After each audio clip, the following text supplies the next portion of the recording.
So when it first happened, I was worried that it was the whole building. So that was good. Good evening and welcome to the Tompkins County Legislature. Today is Tuesday, January 20th, 2026, and the time is 5:32. If you would please join me for the Pledge of Allegiance. Pledge allegiance. Pledge allegiance. Of the United States of America, and to the republic for which it stands, one nation, under God, indivisible, with liberty and justice for all. We could have a roll call of members, please. Randy Brown. Here. Deborah Dawson. Here. Judith Hubbard. Here. John Hunt. Here. Greg Mezzi. Here. Rachel Oslin. Here. Iris Packman. Here. Veronica Pillar. Lee Shurtleff. Mike Sigler. Here. Adam Vinson. Here. Dan Wakeman. Here. Irene Weiser. Here. Christy Bianconi. Here. Travis Brooks. Here. Shauna Black. Here. Thank you. At this point, we do not have any presentations or proclamations, petitions, communications, or notices. We will also not have an executive session this evening. I would like to do some reordering of business. Kayla Matos is going to join us from the city of Ithaca, and she just walked in the door. Perfect timing, Kayla. And feel free to get comfortable a little bit. And she is going to give us a quick update from the city of Ithaca, and then we can ask questions if we have those. Sorry to put you on the spot. Yeah, that's great.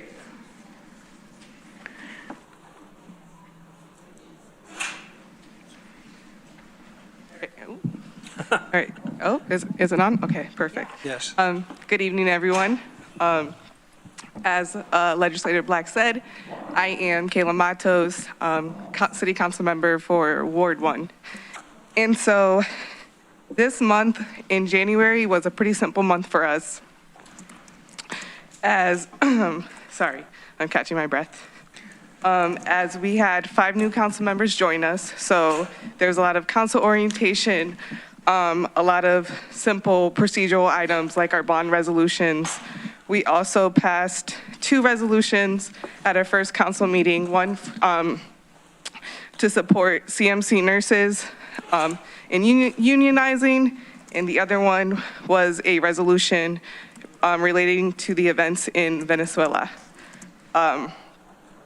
We also, tomorrow, will be receiving an update on our audits. So we will have a presentation on that. And we will also be discussing a resolution for our Roots program, which is our unarmed responder program. And then additionally, our mayor appointed our 7 advisory groups, which are housing, economic and community development, public works and operations, finance and administration, public safety, sustainability, adaptability and resilience, and human services and quality of life.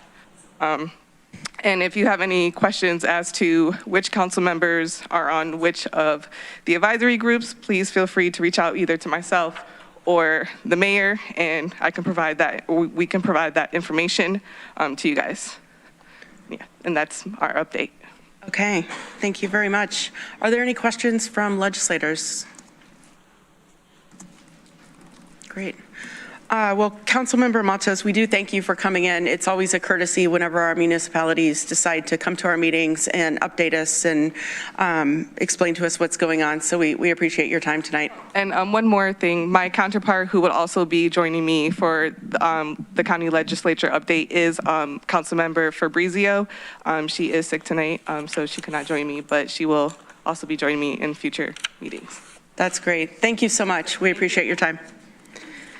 Next, we are going to move on. I'm going to pass the floor to our County Administrator, Corsa Kumpi.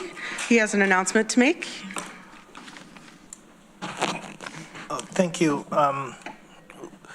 I believe earlier on mid-2025, we did inform you of possibility of retirement of the county historian.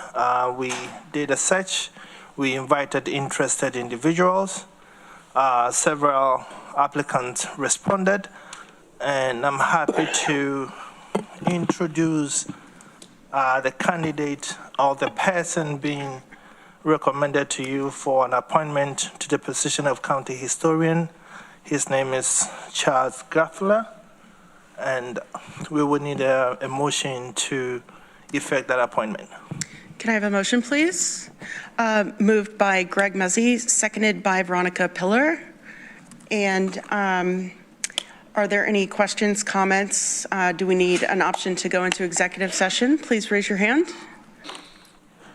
Okay, we're going to do raising of hands. All those in favor, please raise your hand.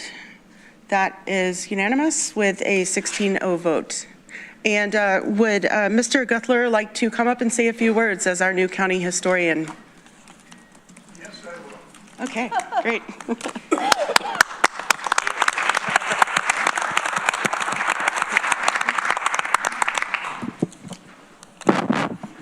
I'm very honored and pleased that that was a unanimous vote and that there was no discussion. These are big shoes that I have to fill. Carol Kemen is a titan in the local history world. She's written textbooks. I hope I don't embarrass her in the next 3 years, or you guys. We live in an amazing county. We really do. We've got urban and rural, a very diverse population. We've got all kinds of natural beauty. We've got the tallest waterfall east of the Mississippi. We've got the largest wildlife management area in the state. We got 3 colleges, and we're on Cayuga Lake, which is the ecological and environmental heart of this region and needs to be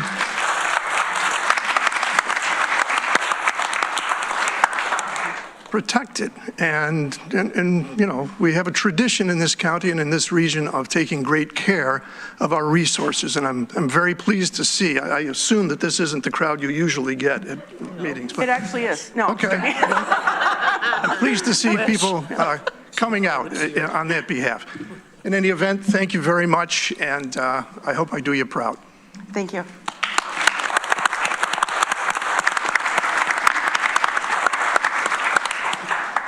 So as I mentioned before, we are going to have some reordering of business. We're going to have a public comment going first. Then we are actually going to move our member-filed resolution, which I'm assuming is the resolution that many of you are here for tonight. The resolution requesting New York State Department of Environmental Conservation, DEC, to reject the modified water withdrawal permit application from Cayuga Operating Company. And so that way, if you hang around a little bit longer, you'll be able to see how we vote. And I'm sure we'll debate it for a while. And the one thing that I would ask, because we do have many people that are going to speak this evening, is that we do not applaud after each speaker, that we keep comments to the 3-minute time limit, and that we're courteous both of our public speakers and then whenever we start debating of legislators, whenever they want to add comment as well. So we're going to start off, and I'm actually going to let Martha Robertson skip the line. I know she's tuning in via Zoom. It's only appropriate for someone that's served this legislature for so many years to be able to skip to the front. So Martha Robertson. Shauna, thank you so much. That's very sweet. I would first want to say congratulations to all of you for being elected or re-elected, and Shauna for being, and Deborah for being elected to leadership. It's a big responsibility, and I hope you all enjoy it as much as I did. I'm speaking in favor of Resolution D. I want to thank the legislators who sent a very detailed and thorough letter to the DEC on January 12th in support of basically this this resolution, the content that's on this resolution. That was Veronica Pillar, Iris Packman, Adam Vinson, Judith Hubbard, Deborah Dawson, John Hunt, Irene Weiser, Christy Bianconi, and Rachel Oslin. Excellent that you folks were willing to put that work together and putting that letter in. I just really, this is common sense, it seems to me. This is a totally new use of the land, of the site in Lansing. This is not a water withdrawal permit for a power plant, for a coal-fired power plant. It's only common sense that this should be reevaluated fully and given due diligence that's really required to preserve, as the new historian said, sort of the jewel of our region, Cayuga Lake. Hundreds of thousands of people and countless animals and plants depend on Cayuga Lake. The DEC needs to be prudent and careful and allow the public also to be aware of what's going on and how they're evaluating this new use of Cayuga Lake's water. Thanks very much, and I hope you get a strong vote for this resolution. I think it's really important for everybody to weigh in on behalf of Cayuga Lake and all of our residents. Thanks so much. Great, thank you, Martha. For those of you that are at the door, it would be great if a few of you might want to move over here so that we can get as many people as we can without breaking fire. We're at capacity. Oh, we are at So we're capacity. 7 more, and then we'll be at. Okay, All right? thank you. Yeah, so if anybody that's done speaking that wants to, then we can make sure people, if they want to speak, they'll get their chance. Perfect, thank you, Jamie. Okay, so let me just also read the rules for speaking on privilege of the floor real quick. I agree to a 3-minute time limit. I agree not to raise my voice. I agree not to use lewd, obscene, profane, slanderous, or libelous language or speak or act in a manner that would tend to incite a breach of the peace. I agree not to speak about county personnel matters. Personnel matters include comments about the job performance of named county employees other than elected officials. After 3 minutes, I agree to leave the microphone and yield the floor. Transferring time to another person is not permitted. I agree to be courteous and not make comments, gestures, outbursts, or other disruptions while other members of the public or legislators are speaking. I agree that if I cause a disruption and am asked to leave, I will leave the chambers.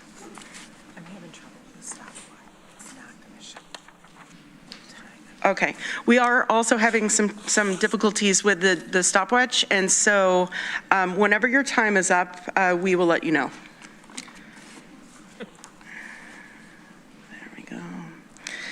Okay, our first speaker this evening, and I'm going to read out a few at a time so that we could start lining up. We have 2 microphones, one's over here and one is over here. If you're here and you would like to speak, make sure to fill out a blue card. They're located at the back table there, and you could send it to any legislator and they'll send it up.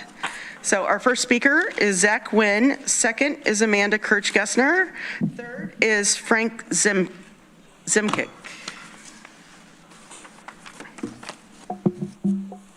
Good to go? Thank you. My name is Zach Wynn, and I live here in the city.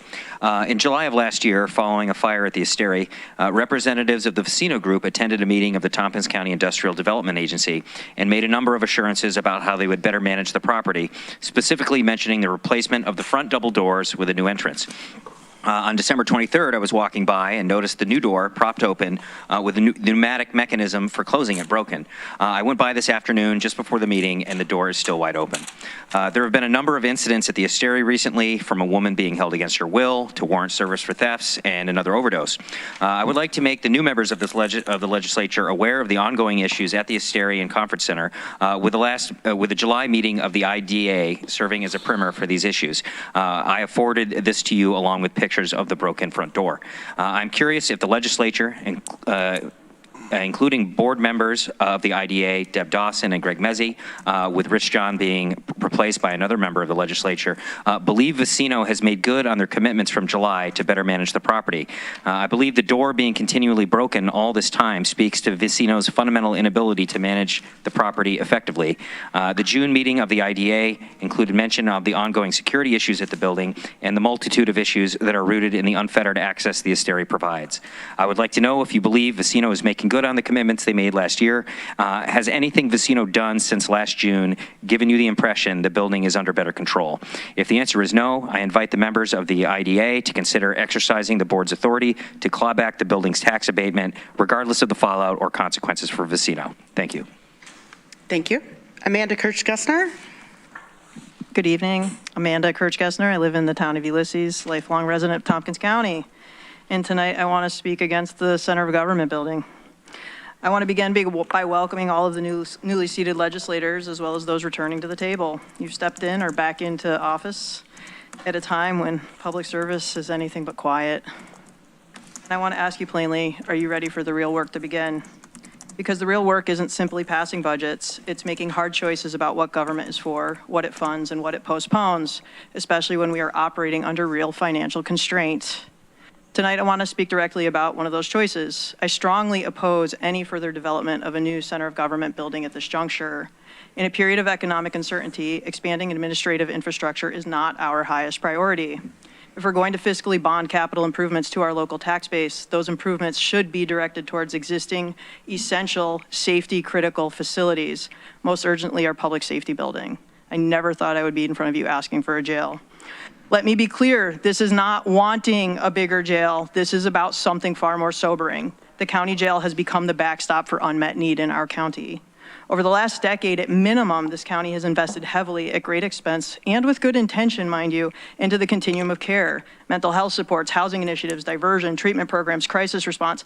And yet what we are seeing now is not reduced demand. We are seeing more desperate people seeking services in a system with extreme capacity limits. And when people cannot access help in time, when instability escalates into crisis, guess where they wind up?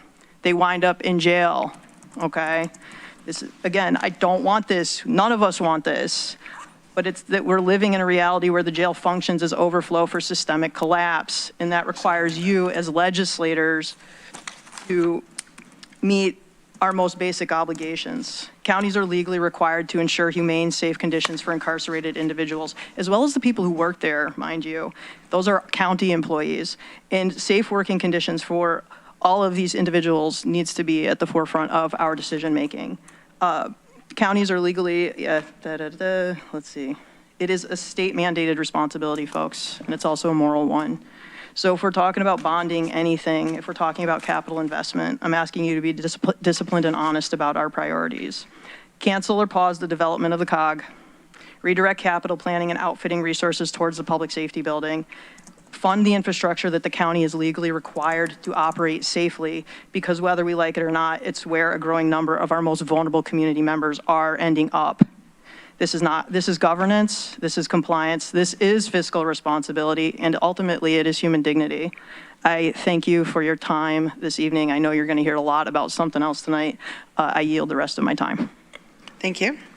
Frank Zemkic, Paul Kimball, Sam Poole, and Robert Hicks. Hi, Frank Zemchek. I'm a recent Lansing move. I just moved up here 2 years ago from New Jersey. You can move it up. That mic's not working well. Okay. Can you hear me now? Yes. Is that better? Okay. So recent resident, just moved here 2 years ago with my wife. Lived in New Jersey for 49 years. Happy to be a Lansing resident and really enjoying the Finger Lakes. So, I mean, my main concern is the lake. We haven't been up here for too long, but we do like to drive around the lake and go to the lake almost every weekend. My main concern is really if lake water is pulled in and then released back into the lake at a higher temperature, we're going to have more HABs, and we don't want that. We don't know how it's going to affect the existing energy infrastructure. We don't know how it's going to affect our energy prices. Honestly, we don't know enough about AI to begin with. I'm a data manager. I manage data on a daily basis for an eco company, and we don't even know what AI is doing. My main concern really is what is AI going to do? Is it going to do basically what it did to if it's going to affect white-collar workers like it affected blue-collar workers for globalization. A lot of my family lost factory jobs and everything, so I didn't want to get into that, and I got into data, and data still scares me to this day, and I've been using it for a good 25 years. I try and keep my energy prices low, and I would like everyone else to keep their prices low as well. So thank you for your time. Thank you. Paul Kimball. Yes, my name is Paul Kimball. I am a resident, homeowner, business owner, and taxpayer living in the city of Ithaca, and I'm here to speak in favor of the Resolution 13804. I have I actually have a couple of degrees in engineering, and so when I heard that there was a 60 megawatt, maybe 400 megawatt drain on the energy to compute things for people, I said to myself, well, is this a good idea or not? You know, I'm willing to be convinced. I have spent 40 years of my life installing, designing, managing, and teaching people how to program computer systems. I'm a fan of AI. I use it in my work. But it is an awful lot of energy. So falling back on my NICEAG bills over the last couple of years, I did a few back-of-the-envelope calculations and realized that my home uses less than 1 kilowatt. 24/7, of course. So that means that in a year, I use something like 7,000 kilowatt hours. Sounds like a lot, but compared to 60 million kilowatt hours, that's very tiny. This one plant will be using the equivalent of about 75,000 homes the size of mine. And I said, that's a lot. How big is that? It's actually more than the dwelling units in Tompkins County and Cortland County combined, according to the census. Therefore, this plant will be using more power than all of the residential properties in 2 counties combined. Now, that's a lot if you care about NICEAG and your NICEAG bills. It's certainly a competition for your energy. But that's not why we're here. We're here because the other thing that has not been characterized is the water utilization. TerraWolf has said that they will use a closed circuit to cool the plant. And of course they will, because the water inside such a plant has to be very pure. You cannot run lake water to cool expensive CPUs. They're sensitive to debris, they're sensitive to oxidation, they're sensitive to mineralization in the water, corrosion, and of course you use a closed loop system within the plant.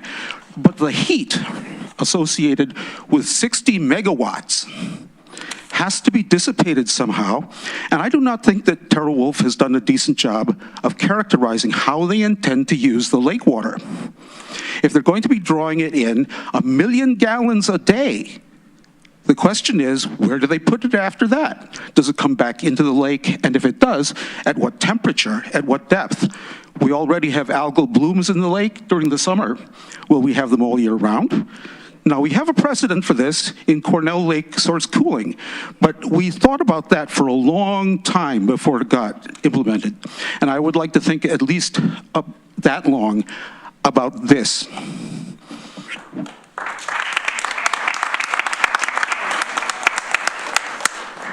Thank you, Paul. I am going to have to remind everyone that please not clap, because we probably have around 30 speakers right now, and we want to be able to have a nice, robust debate and vote on this evening.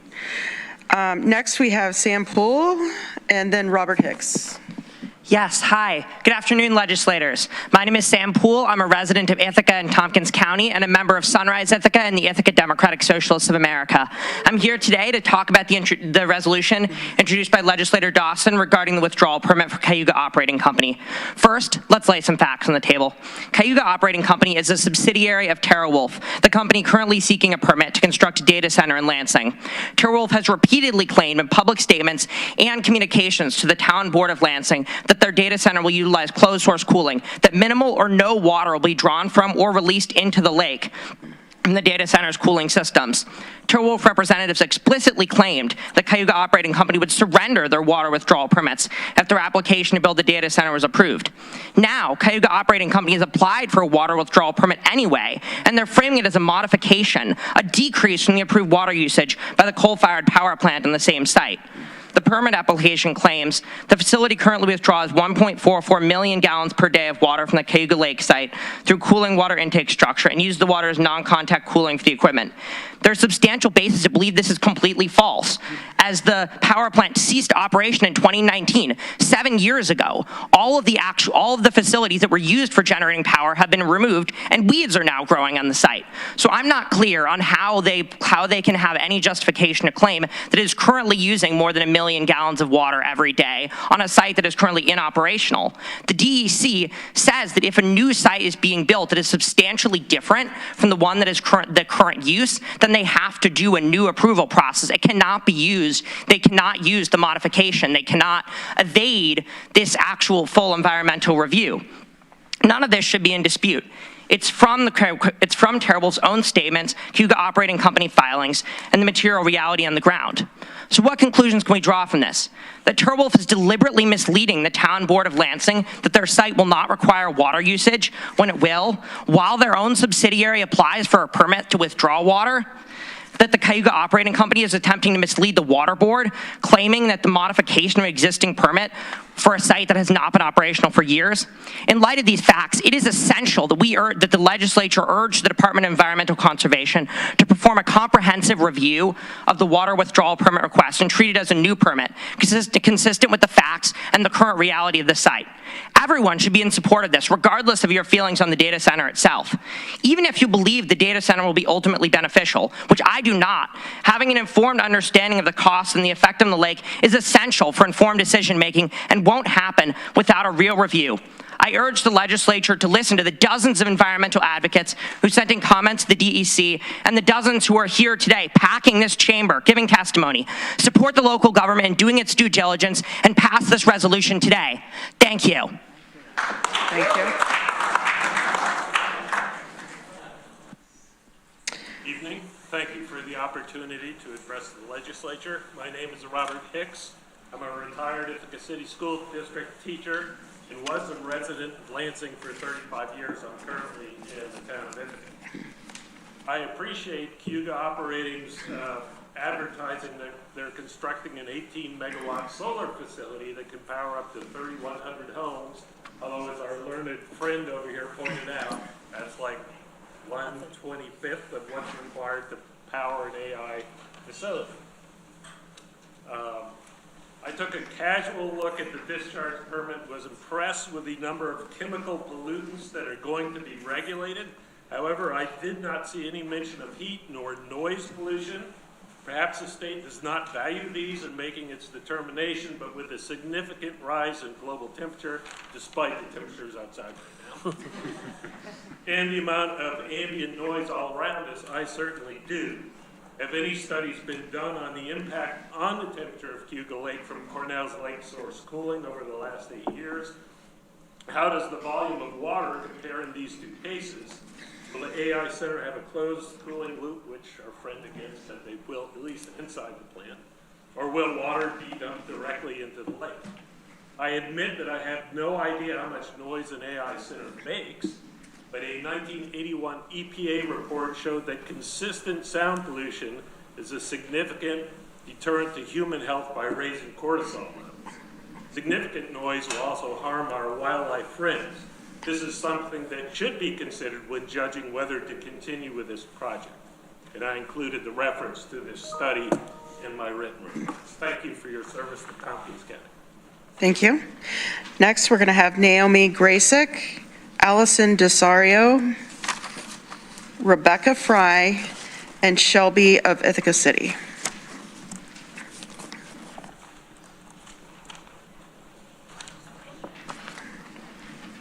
Hi, my name is Naomi Graysick, and I'm a resident of Ithaca, and a homeowner, a scientist, and an artist, and a conservationist. And I'm here because I hope that do the right thing and make TerraWolf go through the right steps to resubmit their application, do another permit. There needs to be a full environmental impact statement for this.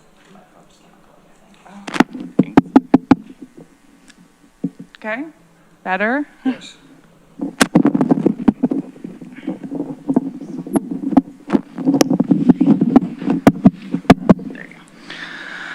There needs to be a full environmental impact statement for this data center. Obviously, there will be chemicals going into the water. They have lied repeatedly to get what they want. Whatever they do, it's going to harm the lake. the water is not theirs for the taking. The water does not belong to them. It doesn't belong to Lansing. It doesn't belong to any one entity. It's not, we will all be affected by this, most likely negatively, including the animals. If the fish are harmed, then birds like the ospreys will be harmed, eagles, and all up the chain. So it's actually pretty serious. I'd really like to know who is in support of this? What kind of corruption is going on that there isn't already an environmental impact statement being demanded? What's going on here? This is our water too. And I'm just here to implore the legislature to do the right thing and make sure that a new permit has to be applied for. Thank you for your time. Thank you. Allison Desario. Hello, my name is Allison Desario. I have been in Tompkins County for 8 years. I recreate on the lake daily in the summertime. I care about the environment. I'm an environmental biologist, and I'm here to support you passing the resolution 13804. There is a huge material change happening at the site from the coal power plant to a 400 megawatt data center, and because of that change, that should necessitate an environmental review to happen by the DEC. This is not just a renewal of something. Even in their application, they say that it's, there's a new purpose for the facility / property has not yet been determined. The once-through water cooling system, with which withdraws and returns water to from Cayuga Lake, remains in place for a potential future use. So they don't even have an idea of what it's going to be used for. I don't feel that we can trust that there's not going to be hot water going back in, like other people have said. And yeah, I think you should, I support you and I urge you to pass this resolution. Thanks. Thank you. Rebecca Fry. My name is Rebecca Fry, and I'm a farmer, lake recreator, and NYSEG customer. I'd like to thank you for taking public comments on the important issue of the water withdrawal permit renewal for Cayuga Operating Company, subsidiary of TerraWolf. I support the legislature passing the resolution to ask the DEC to reject the water withdrawal renewal application in question.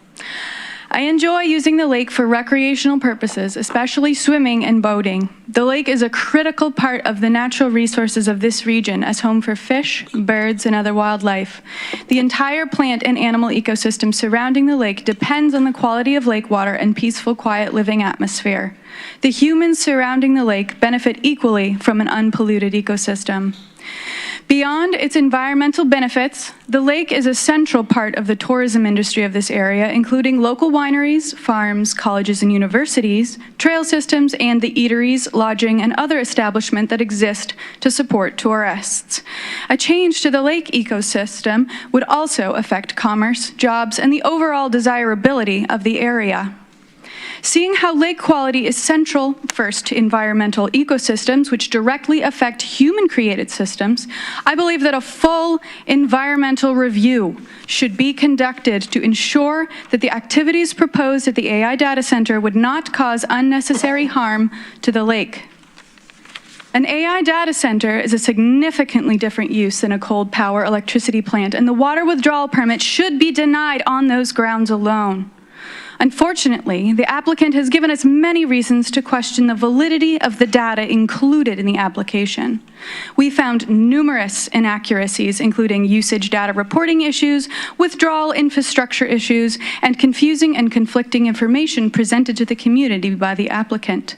It is impossible to make an informed decision with skewed, incorrect, and unfounded data that's presented to you from an applicant. In any case, TerraWolf has already agreed on the record to surrender their water withdrawal permit. Additionally, I support the resolution to require the Cayuga Operating Company reports to the DEC regularly with a comprehensive review of the impacts from water withdrawal. One additional note, I'm a farmer. My electricity bills between 2024 and 2025 show a decrease in my energy consumption. Why did my bill go up $4,000? Thank you for your time. Thank you. Next, we have Shelby from Ithaca City, Ann Rhodes, Elmer Ewing, and Evan Alvarez. I'll also remind for those of you that have just joined us, if you would like to speak, we have blue cards on the back table there. Please fill them out and you could send them forward to get in line. So I'll be quite brief. My name is Shelby. I've made Ithaca my home for the past 10 years since graduating from Ithaca College. I'm very proud to call this place my home. I'm very proud of the environment, the farmers who work here. And I want to say that I 100% support the resolution put forth by members Irene and Deb. I could not have said anything better than my neighbor who just spoke said all of that. In particular, her concern about ongoing reports by the DEC for this data processing center. I don't think our community needs this data processing center, and I think it's very clear that it would be a net detriment to our community. Thanks. Thank you. Ann Rhodes. I'm Ann Rhodes. Hi, Elmer. I live in Freeville. First, I want to thank you for your service, each of you. I really appreciate that you're here and listening to us. It means a lot. I'm appreciative of having real democracy in Tompkins County. First of all, the lake is critical, as you've already heard, but also the lake is sacred. We live on land that supports us, and all of life is interdependent. And we can't ignore this fact by allowing this, and then that, and then allowing this, and then allowing that. Life is sacred. You have a chance here to approve this resolution. You've heard all the reasons. Personally, I don't trust the network of interconnected corporations that is TerraWolf. I feel they've been deceptive.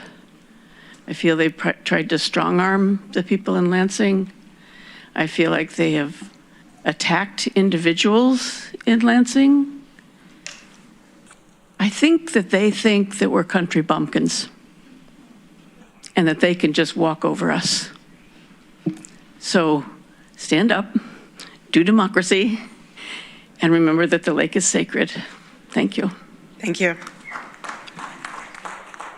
Next is Elmer Ewing from the town of Ithaca. Yes, my name is Elmer Ewing. My wife and I live at 1520 Sladeville Road. Ever since it became available from Bolton Point, we've been drinking water from Cayuga Lake. While we realize data centers are the wave of the future, we hope that they will not that the wave will not turn into a tsunami. Data centers are noisy, they devour electricity, they are thirsty for water. The corporations pushing data centers tend to do everything in their power to overwhelm opposition. We do not want this pattern to continue in Tompkins County. Thus, we support the resolution to require the Cayuga Operating Company report to the DEC. We need a full environmental review of Cayuga operating plans for water withdrawal from our lake. The DEC should require one. By passing this resolution, you will help remind the Department of Environmental Conservation that Cayuga Lake is part of the environment, which it is their duty to conserve and protect. Thank you. Thank you. Evan Alvarez. Good evening. My name is Evan Alvarez. I'm a resident of Tompkins County. I speak to you today in support of Resolution D, Doc ID 13804. The proposed use of the site in Lansing's IR district absolutely involves a material change in the existing permit conditions. Redevelopment from a now closed coal-fired plant to a 400 megawatt proposed data center, with many logistical questions still looming surrounding cooling, potential Bitcoin mining, local stress on electric grid, effects to the surrounding natural environments, and many more, present a significant material change, and one that warrants that the applicants apply for a new water withdrawal permit instead of being able to modify/renew the current withdrawal permit. What I want to talk about today is why I support this resolution fundamentally. At its core, this resolution is about the long-forgotten concept of community accountability. The residents and leaders of Tompkins County must demand accountability from our industry collaborators.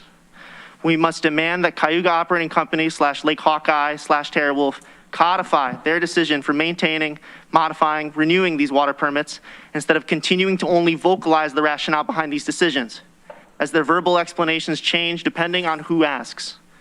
We must demand accountability when they claim the Lansing Planning Board has no right to make adjustments to the site's use agreement involving Bitcoin mining. We must demand accountability when the site's owners file erroneous FOIL requests to overwhelm Lansing's government staff. We must hold the company accountable when its Brooklyn-based CSO demands to be a part of Lansing's neighborhood community listserv. We must demand accountability when this company alleges baseless claims of improper communications between Lansing's elected officials and threatens legal action. We must demand accountability when the company emboldens their most aggressive supporters, some of which have intimidated us and even sexually harassed our women allies. And we must demand accountability for Vernon, California, the town that their subsidiary Bicent Power launched a lawsuit against in collaboration with the town for their power company Bicent Power.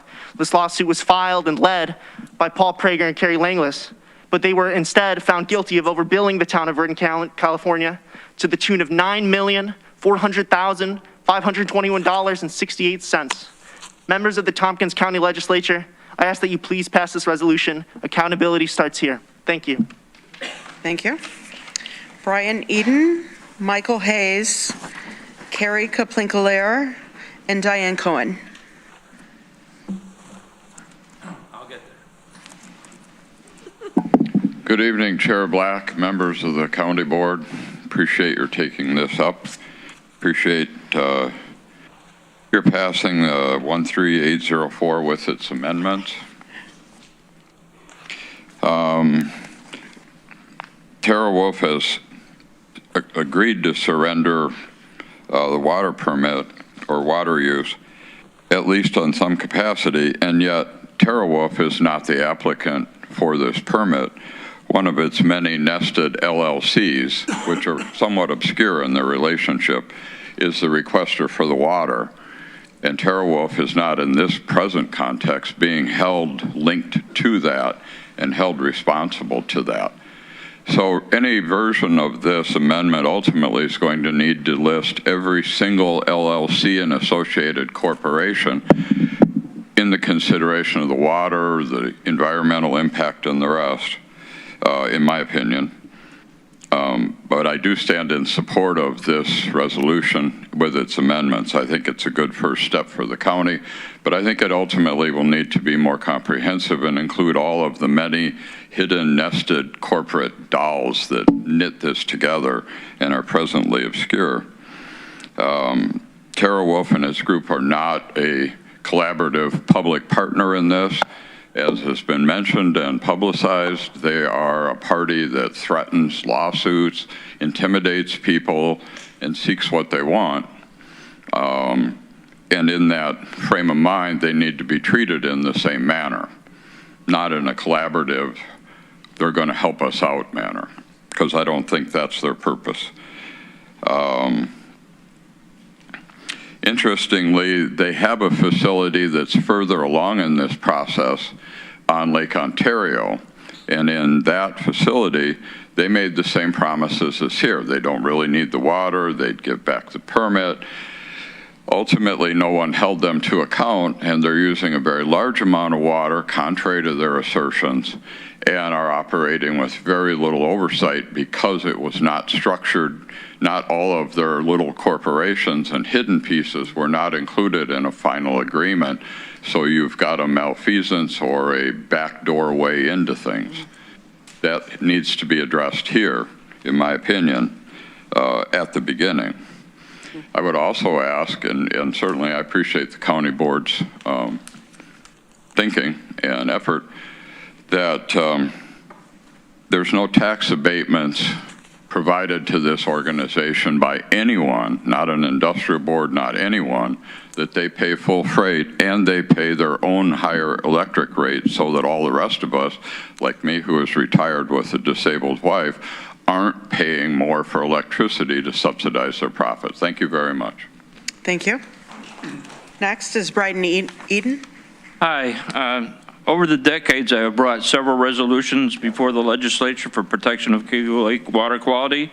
For the benefit of the newer members, I'll provide some context for my support of the water withdrawal resolution. My attention was drawn to the lake by the 1994 collapse of the Restoff salt mine in Livingston County.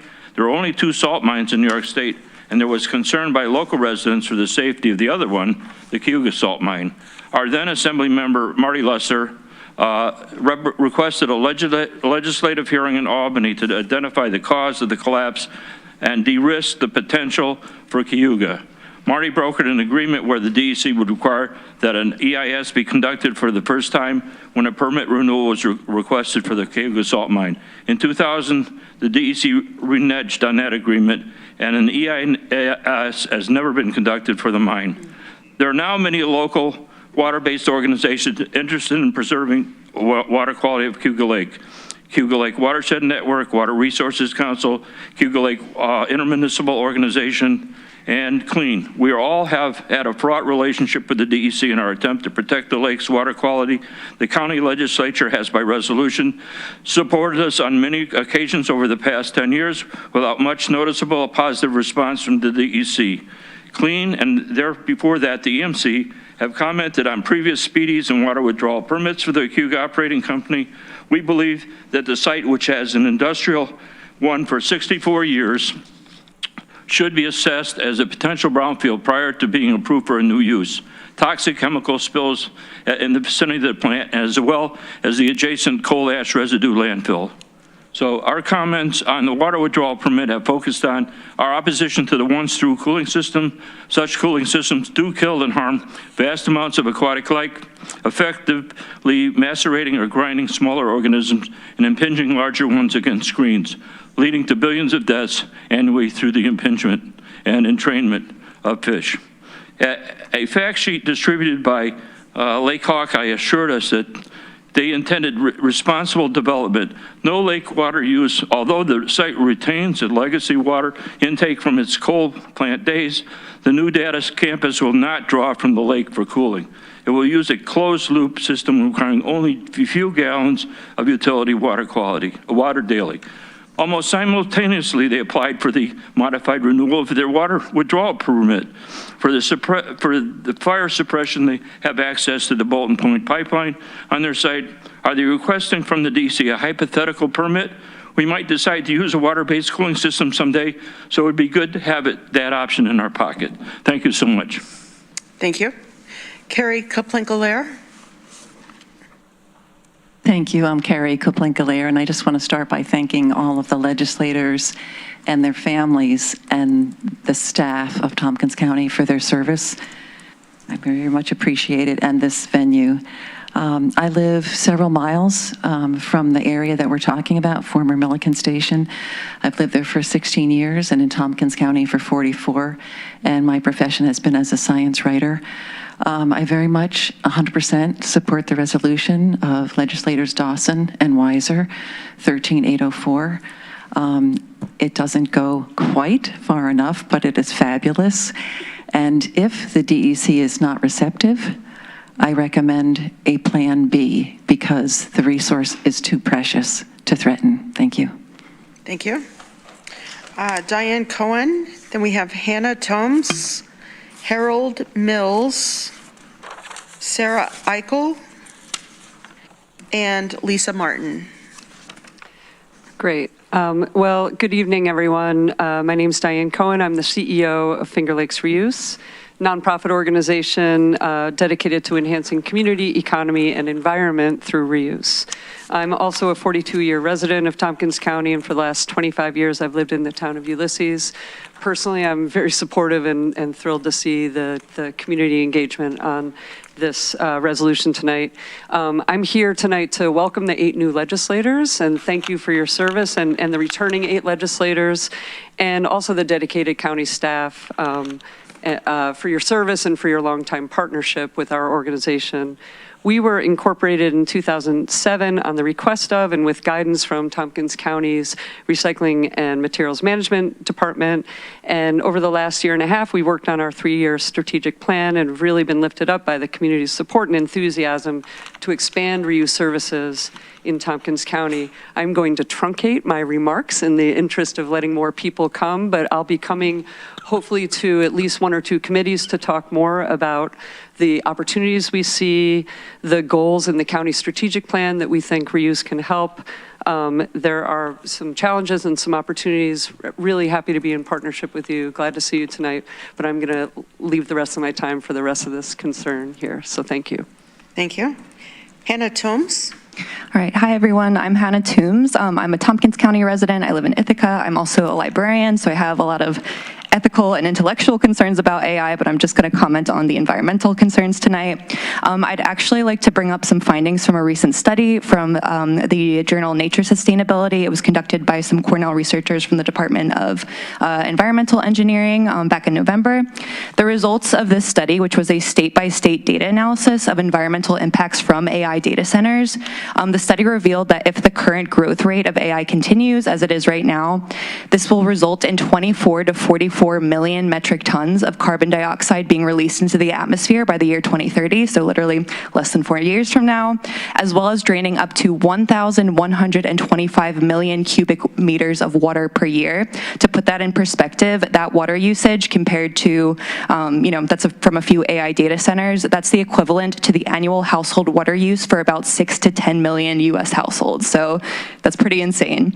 Over the last several months, TeraWulf's excuse and workaround for concerns about environmental impacts from the proposed data center is to claim that they're a clean energy company, that they're using a closed weather cooling system, which is technically more environmentally sound. But even if those conditions were true, which there's very little evidence to support that any of those promises that they've made are backed up, that would actually do very little to reduce carbon emissions over the long term from AI data centers. So the impact of those sustainable methods would be really minimal in terms of the environmental concerns. As it stands right now, there's currently no way to really mitigate or fully control the environmental impacts that come from AI data centers. And that's not my opinion. That's not a hot take I'm trying to make. That is a fact, full stop. So for these reasons, for these real concerns, real risks that would come from this AI data center, I fully support the resolution to reject TeraWulf's water withdrawal application. I think it's common sense. I think it's the right thing to do. And I would encourage the members of the board here to, act accordingly. So thank you so much. Thank you. Harold Mills.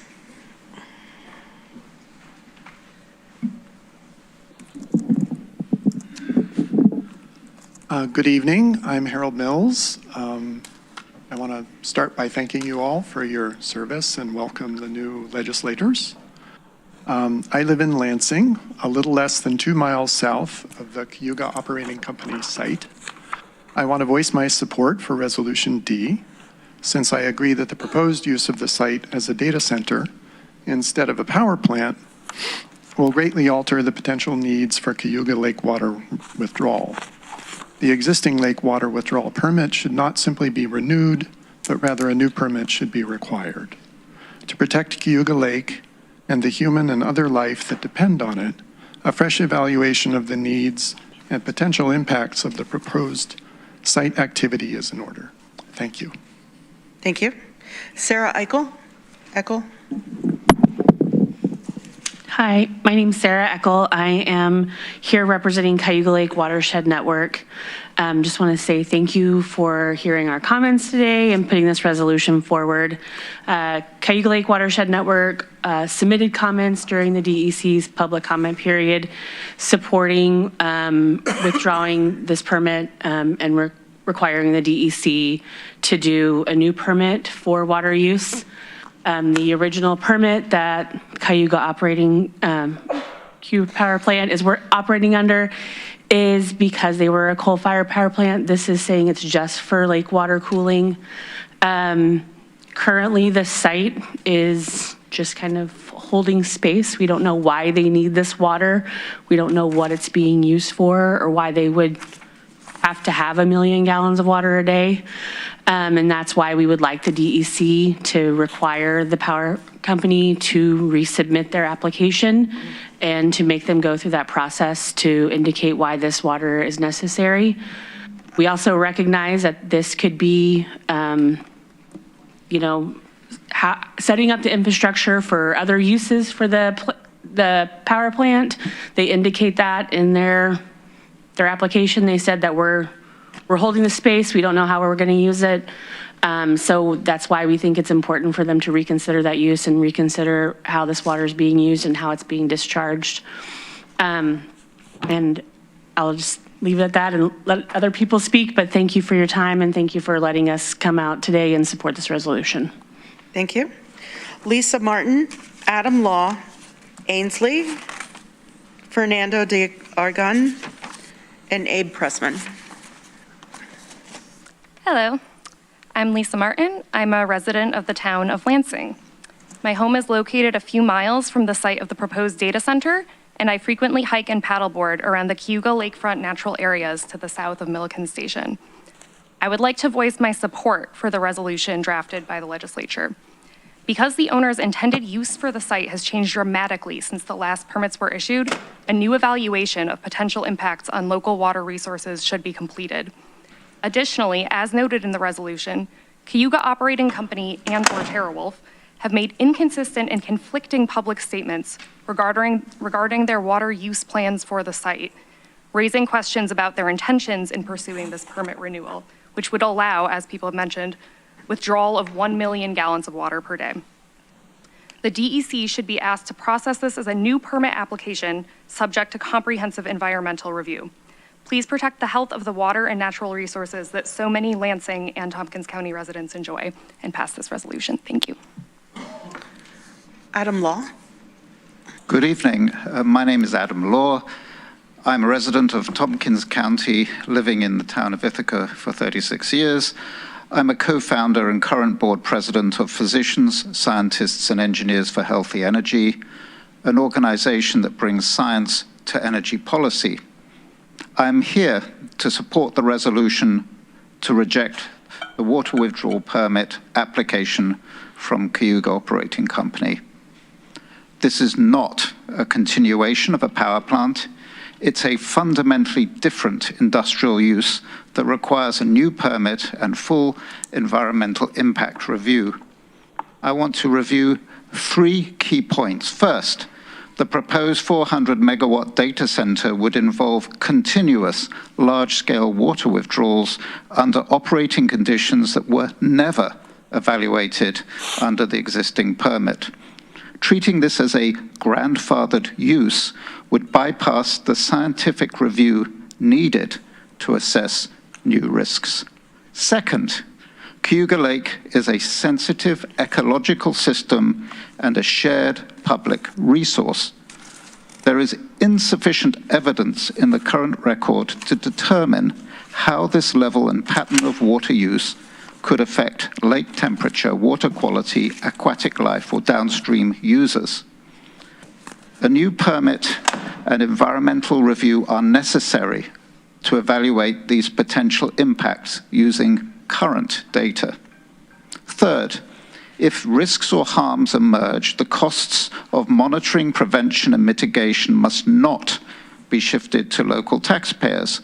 Without a new permitting process, the county lacks a clear and enforceable framework to ensure that TerraWolf, not the public, bears the financial responsibility for oversight and any required remediation.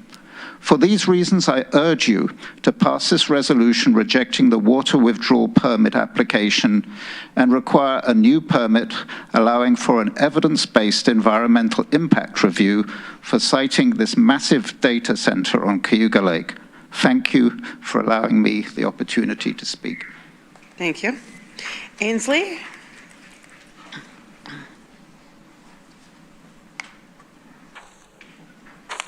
Is Ainsley here?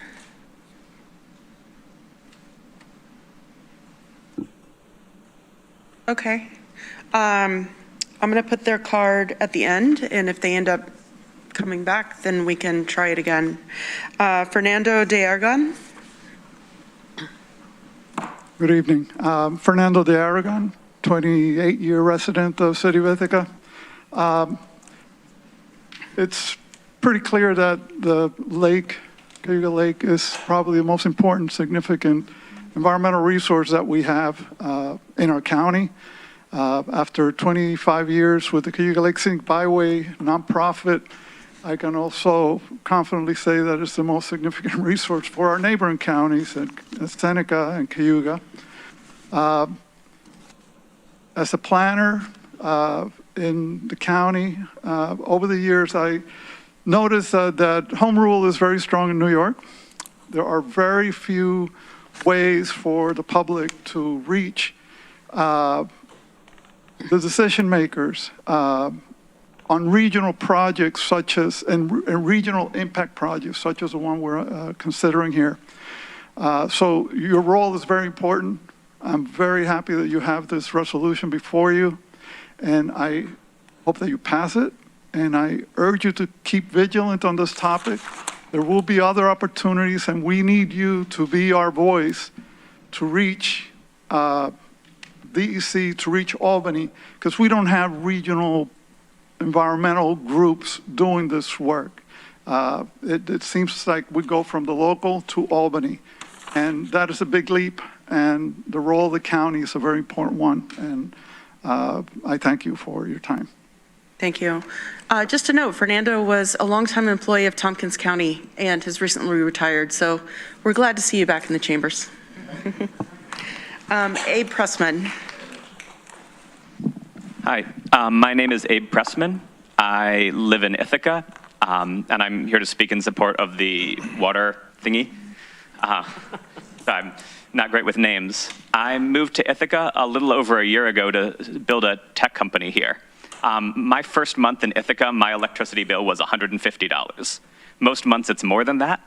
I have never lived in any place where the cost of electricity is remotely as high as it is here. There are months when I spend more on electricity than I do on food. It's not just me. You can go on the Ithaca subreddit. 1 out of every 5 posts, the #1 topic is, how is my electric bill so high? We have some of the most expensive electricity in the country. You can look it up. Some of the most expensive electricity in the world. It does not make economic sense to build a data center here unless you're getting some kind of kickback. And if you look, you can look at the numbers. I am paying, I think, 25 cents per kilowatt hour for electricity. TeraWolf has an agreement to, I believe, pay 5 cents a kilowatt hour for that electricity they're going to use. Other people have already walked you through the math on how much electricity the site is going to produce versus how much it's going to use. I don't need to repeat that, but there is no way you can figure it in which this data center is not going to massively spike the amount of electricity we consume here. We are in the middle of a hard time for affordability right here in Tompkins County, not just in Ithaca, but everywhere in the county. And in a time when a lot of people are really struggling to pay their electric bills, their other bills, the best thing this council could do for affordability right now is really anything that can slow down construction of this proposed data center. I know we're just supposed to be talking about water use here, but I urge this council to think about, making sure they're checking every box, making sure anything we can do to make sure that this data center is actually, staying above the line is going to be important and is going to help everybody who lives here with our costs. Thank you. Thank you. I have George A., Kelly Doolittle, John Glosser, and Madeline Reed. Also, if there's anyone here that would like to speak on privilege of the floor, we do have blue cards located at the back table.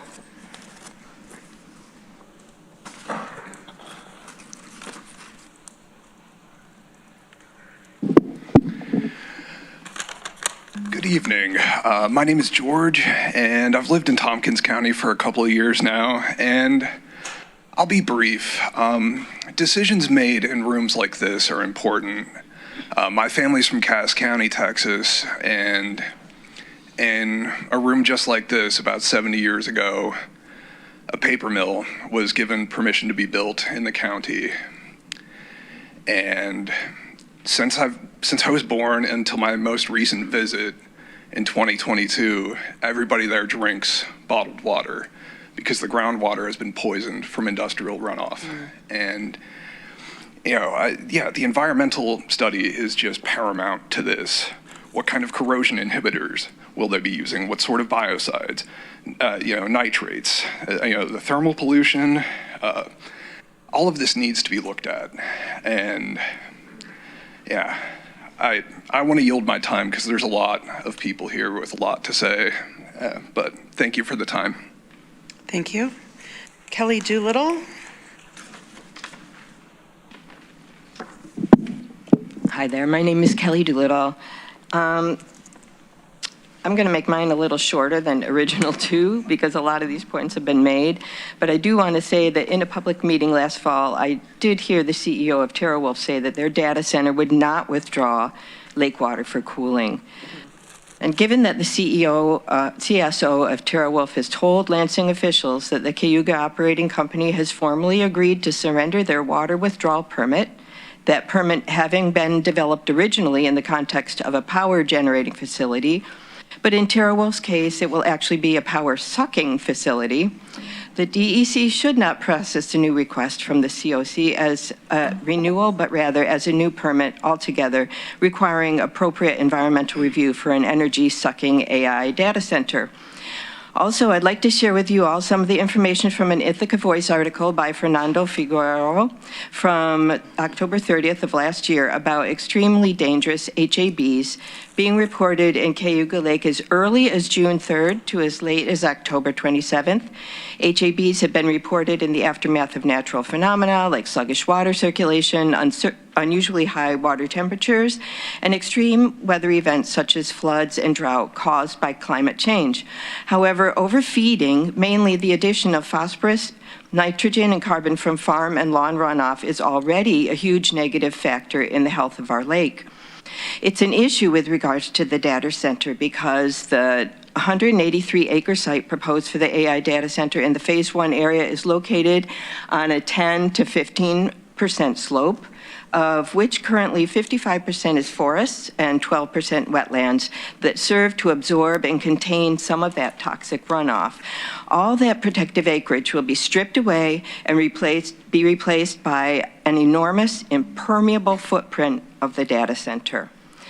So, considering the negative effects already degrading our lake, does it not stand to reason that the utmost care over the deliberations of environmental considerations should be taken by those who are tasked for regulating behemoth construction projects such as TerraWolf's AI data center? These are just some of the issues which make me support the legislature passing the resolution to ask the DEC to reject this water withdrawal renewal application. And thank you for your service here to all the legislators. John Glosser. Hi, my name is John Glosser. I'm a resident of Newfield, New York. I've lived in the Ithaca area for almost a decade, and I'm a New York resident for the entirety of my life. I support the legislature passing a resolution to ask the DEC to reject this water withdrawal renewal application. The nature of operations at this location is going to fundamentally change, and this should prompt a full review of the proposed operations by the DEC to ensure these changes are properly managed. Think producing power to consuming power. By seeking renewal of existing permits in both water withdrawal and speedies, TerraWolf appears to be looking to take advantage of provisions within these existing permits. Most concerning is the lack of heavy metal testing required under existing speedies permits. The risk of heavy metals caused by combustion of coal power on surrounding communities is well studied, and numerous studies points to the negative health effects of this type of exposure. Given this information, I'm concerned at the possibility of large site disturbances associated with constructions of facilities of this magnitude. Think excavation, bulldozers, small silt sacks around the outside of the property protecting the lake. We ask ourselves, is that really going to work? In my opinion, TerraWolf's unwillingness to act in good faith for the lake, land, or people in the surrounding communities. A good steward of the land would approach this with full transparency. They would seek a new permit of their own accord and not be forced to by concerned citizens coming out like on evenings tonight. And lastly, the existing permit allows for the discharge of water into Cayuga Lake at 98 degrees Fahrenheit. This should concern everyone in the room, as Cornell University's own system can cool approximately 900 structures using their own version of a system like this, and release water to the lake at a temperature of 60 degrees Fahrenheit, which is more in tune with the lake's natural gradient. To say the importance of the proposed data center would be more impactful to the world than what the university can do is laughable, and yet they seek to be allowed to exceed this system design by over 40 degrees Fahrenheit. Consider this when determining the next actions to take as they relate to what oversight is given to TerraWolf and their future plans in the community. Again, I fully support the legislations passing the resolution to ask the DEC to reject this water withdrawal renewal application. Thank you for your time. Madeline Reed, Solomon, Caleb Harnd. My name's Madeline Reed. I've lived in Ithaca for about 2 years now. I moved here for the environment, the lake, the trails, the falls. It's been a really important part of me kind of coming into my own adult life, and I decided Ithaca is where I wanted to stay, and I recently purchased my very first home here in the city of Ithaca. I have extreme concerns about the data center, and I honestly feel duped. I feel I never would have purchased a home if the data center were a possibility.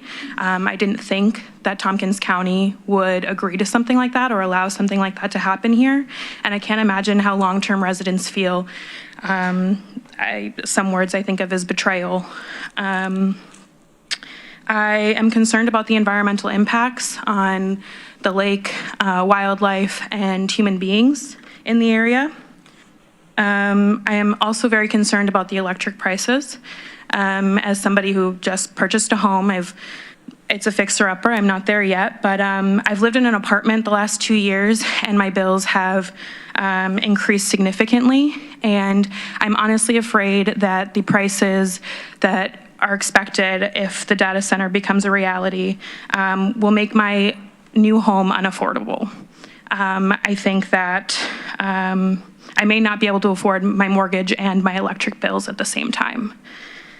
I also question TerraWolf's transparency. It's something that they, label themselves as. They have it in their Instagram bio, yet when I commented on their social media posts asking for pretty simple questions, I was immediately blocked. They refused to answer questions. They didn't even give me a chance to understand what they're trying to do here and how it could be positive for the residents.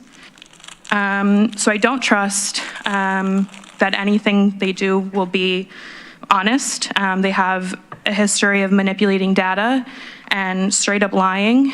And so I feel like if the resolution is not passed, we can't trust what they'll be doing with this permit, and therefore I support the resolution. Thank you. Solomon?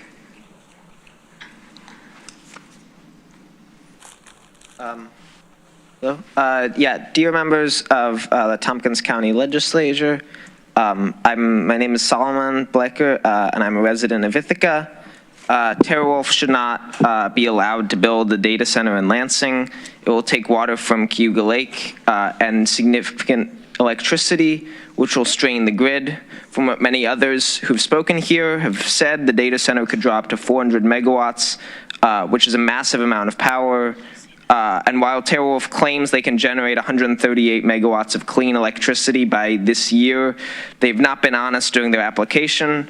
And even if they are correct, even if their possibility still manages to come true by some magic, it will still not cover even 35% of what they want to consume potentially, which means that the rest has to be drawn from an already strained grid.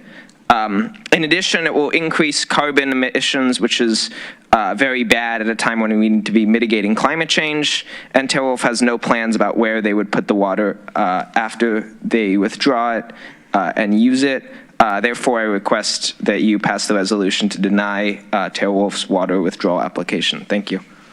Thank you. Caleb Harnd. And then I have Noah Shapiro-Tamir and Vanessa Wood. Hello, my name is Caleb Harned. Thank you very much for your time. Thank you everybody who came out tonight to speak on such a cold night. You made it all the way here. I'm really very impressed. This is my first time at one of these meetings, and that will speak to you of the importance of this matter. I'm a 30-year Ithaca and Lansing resident, a taxpayer, and an ISEG customer like the rest of you. The lake has been essential for my life for many years, from swimming to fishing to education, the science boat. If you've never been on the science boat, please. This is a unique place, an amazing place. I'd like to voice my support for the resolution presented tonight.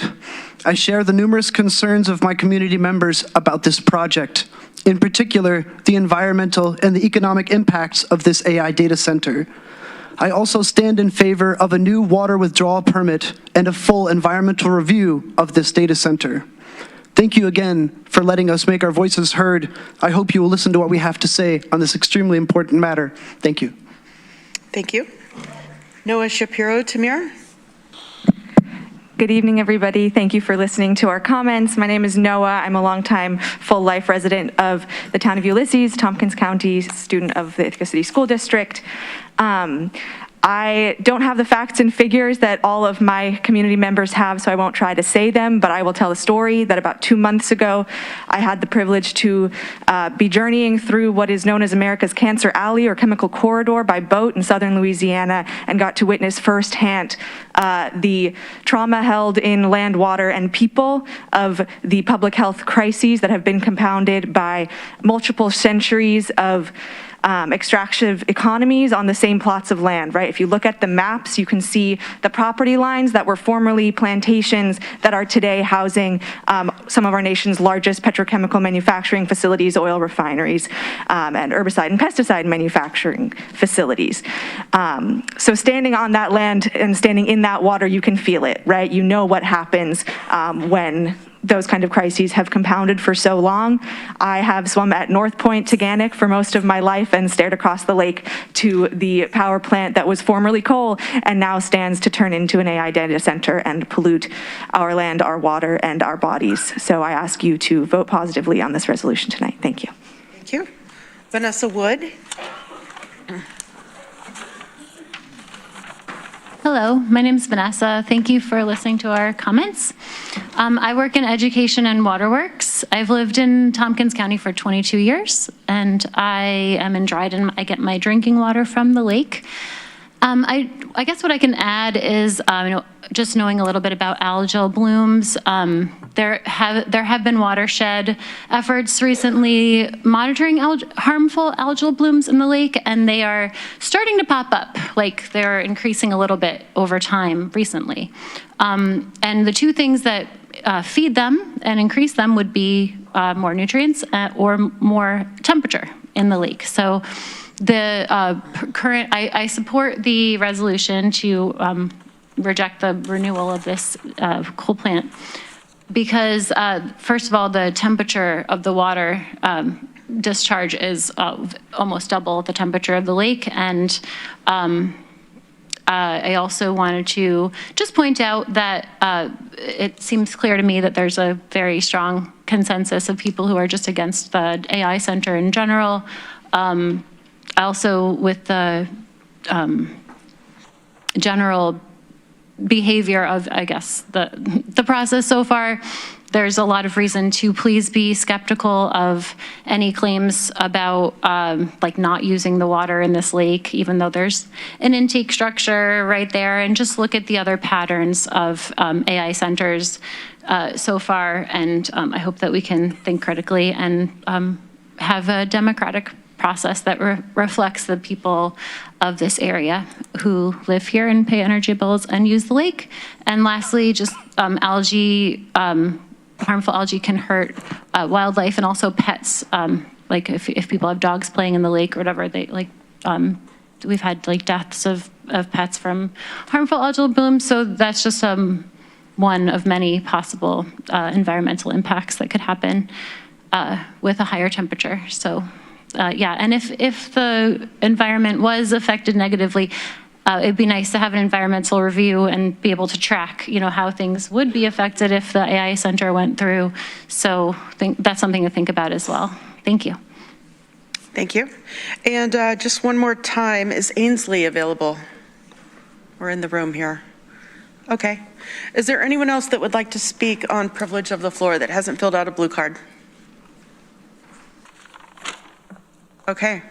I want to thank everyone for attending tonight. We're going to go ahead and put the resolution on the floor and start our debate and start our evening. I would like to ask Legislator Dawson to move forward. Yes, thank you, Chair Black. I would like to move Resolution D, requesting the New York State Department of Environmental Conservation to reject the modified water withdrawal permit application from Cayuga Operating Company, LLC, and instead require a new application and environmental review process. Okay. Seconded by Legislator Vinson. And I would like to also turn it over to Legislator Wakeman right now. Thank you. I'm going to request to be recused from this debate by reason of my employment. Thank you. Pursuant to Chapter 32, Section 32B of the Tompkins County Code, that is an appropriate request for recusal, and I recommend that it be granted. Thank you. You're excused, Legislator Wakeman. And Deborah, would you like to introduce the resolution? Yes. First of all, I'd like to thank everyone who came in support of this resolution. I introduced this at the request of one of my constituents. And I have to say, honestly, that I am not as well versed on these matters as is Legislator Weiser, for example, who was instrumental in drafting this, as was Legislator Vinson. So I can't take credit for a lot of the technical aspects of this resolution. But I do want to say that my motivation was nicely articulated by the gentleman who talked about accountability. I think that this resolution is about urging the NYSDAQ to be accountable for the action it takes with regard to the permits that it issues, and that the request that we've made would also require that the TerraWolf family of entities would be held to account as to what exactly they want to use this water for. And beyond that, I would cede the floor to Legislators Weiser and Vinson because they had a lot more to do with the meat of this resolution. Before I shut up, I just want to say that we need to separate this resolution from the question of the TerraWolf data center. I agree with many of you. I live in the village of Lansing, which is part of the town of Lansing, and I don't want a data center in my town. But I acknowledge that the county government has no land use regulatory authority. So the best we can do is make our feelings known on how the Department of Environmental Conservation does its job and how transparent and accurate the representations are that the TerraWolf affiliates and subsidiaries and TerraWolf itself make in support of their application for a permit. Thank you. Deborah, did you want to move Yes. the amendments as well? Yeah, I was contacted by yet another constituent who serves on one of the Lansing Town boards, who made some corrections as to the relationships among the various companies, specifically Cayuga Operating Company, which is an affiliate, apparently not a subsidiary of TerraWolf, and the fact that the lessee here is this Lake Hawkeye LLC, which as far as I can determine is a subsidiary of TerraWolf. They are the lessee and TerraWolf is the developer, and I've tried to make that clear in these amendments, which are in your red folders. Is that friendly to the seconder? Yes. Okay. Is there anyone that the amended changes are not friendly to? Okay, so we will now be working off of the amended resolution in your folders. Thank you. Thank you. Adam Vinson? Yeah, I do have a prepared statement I'd like to make. Sure. Hi, colleagues. To start, I want to thank everyone who came to speak on this resolution before us today, especially those who are attending their first legislature meeting. I'm very proud that so many of our community members came here to speak, especially in these weather conditions. Now, let's review the facts. In 2021, Cayuga Operating Company applied for a permit to withdraw over 1 million gallons of water per day from Cayuga Lake. That application was evaluated in the context of a coal-fired power plant. That plant has not operated since 2019. Today, part of the site is being proposed for a 400 megawatt high-performance data center, an entirely different type of facility with entirely different water demands, risks, and operational realities.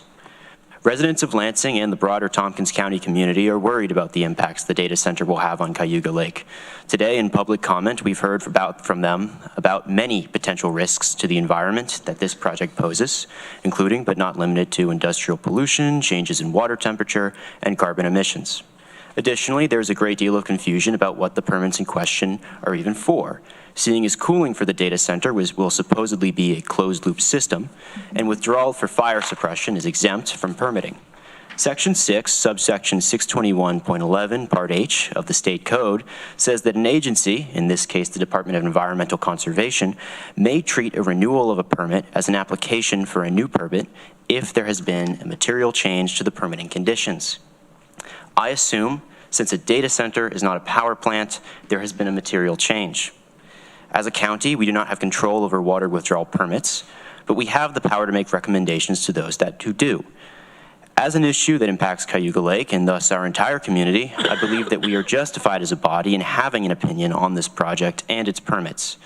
This impacts state property, the waters of Cayuga Lake, our lake, and we have every right to weigh in as a county on when state decisions affect its future. This is why I signed the letter that preceded this resolution and why I will be voting yes on this resolution. Thank you. Thank you, Adam. Irene Weiser. Yeah, I want to join with my colleagues in thanking everybody who came out tonight and spoke so passionately about this beautiful lake that is literally the center of our county and so much of our lives. Some of you I've known and worked with for years, fighting to close the coal burning power plant. And here we are again for, I don't even know how many rounds we've gone with this site now. I've kind of lost count. As I was reviewing, and I will say too, I share the concerns. I don't remember who it was who said, it might have been you, Carrie, who said, you know, we need to be doing more.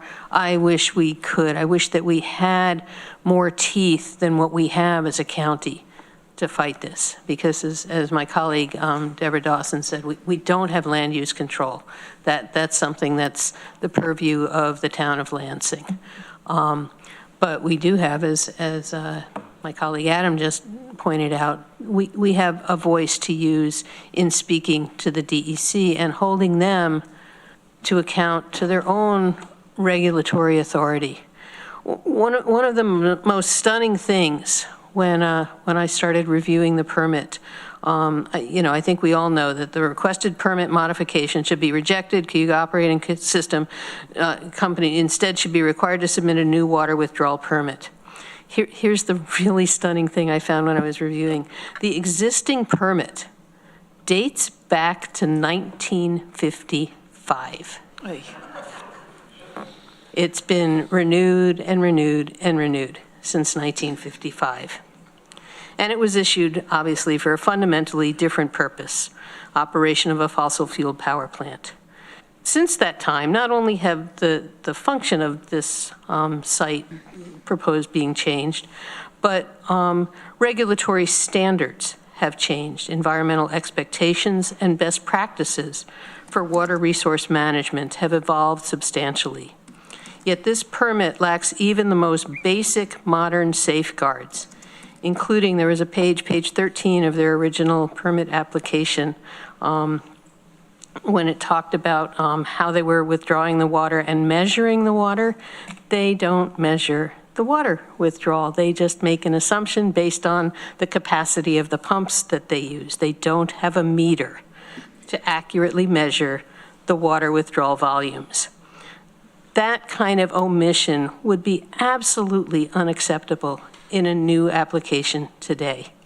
And that's why we so much need this application to be taken under a new review with new environmental standards. I mean, come on.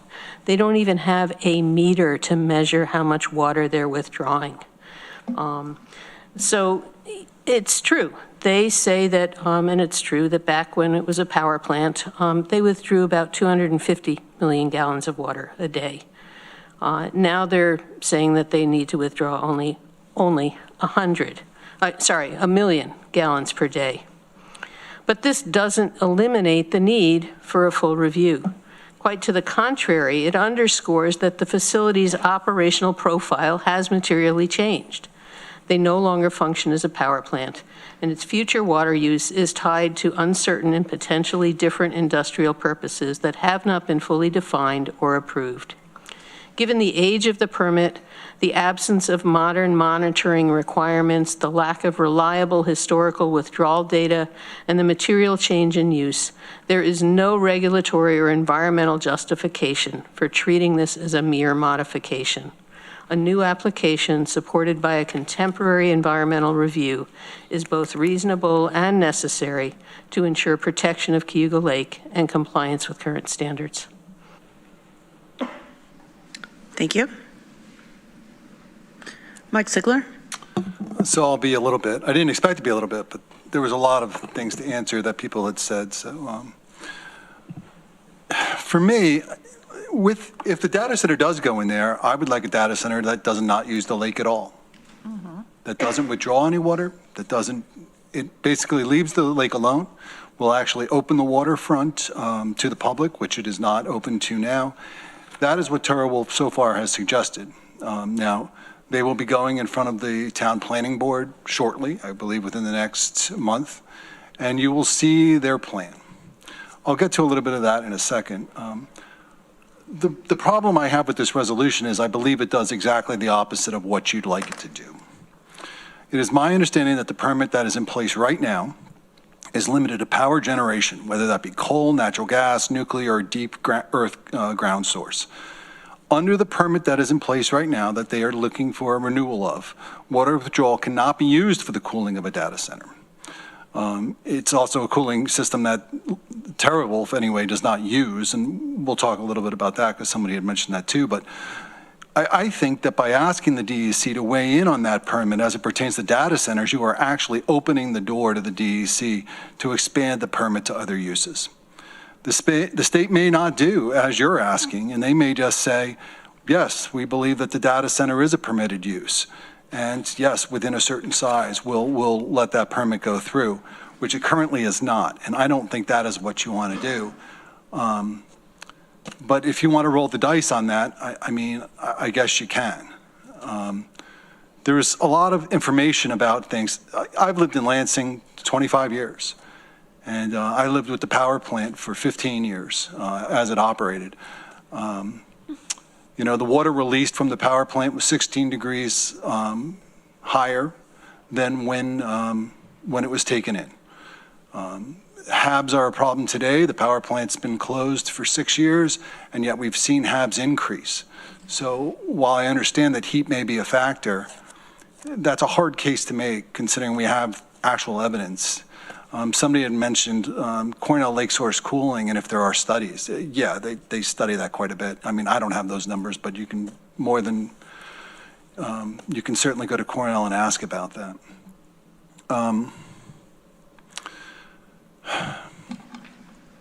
I just see this, listen, I believe that if this does, people are asking, why do you want to keep this open? Because I don't believe the company actually has not been transparent. They've had 2 public meetings that the CEO actually came to and answered questions for 3 hours apiece. There have been multiple public hearings in front of the town board. And I've been to every single one of those. I mean, I've spent, days on this. So when I hear people come in and kind of throw out information that I just don't think is true, I just have a problem with that. I'm not here to defend TeraWulf, but it's a publicly traded company. If you want to know something about TeraWulf, it's all there, quarterly reports. And yes, Paul Prager owns the Cuga operating company, and he is the CEO of a publicly traded company, TeraWulf. Yes, they are linked, but they are not the same thing. So if you have a problem with TeraWulf, then yes, it's a publicly traded company. You can find out an awful lot of information about them. A lot of people talked about energy costs. I should touch on that. Listen, my big concerns going in when I pro-conned all of this out was the lake being protected, and I believe that it will be. I believe this actually threatens it and doesn't protect it.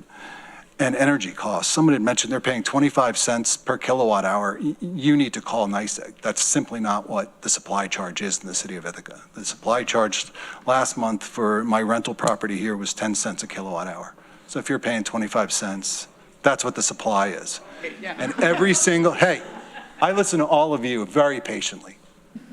It's 10 cents a kilowatt hour. The delivery charge is eating you alive. That's what's going on. And if you don't believe me, you can go ask Josh Riley, your congressman. You can go ask your state senator, Leah Webb. They'll tell you the same thing. And they're not in my party, so you can ask them. But that's what's going on. They are not seeking tax abatements, to my knowledge. Also, when it comes to power. Listen, we have an excess supply of power in upstate New York that we cannot send to New York City, which is powered mostly by fossil fuels. I don't know why we're building all of this solar upstate, but we are. Lansing, New York is building 160 megawatts of solar in the town of Lansing and the town of Groton. The town of Scipio is putting in 99 megawatts of wind. They are putting in 80 megawatts of solar. The Cuga operating company, Solomon, said they're putting in 130 megawatts. I thought it was 70 megawatts, but go with whichever number you like. Cortland is putting in 80 megawatts of solar. Right there, you have about 500 megawatts of new energy coming in, all within 20 miles of this data center. So I don't know what to tell you.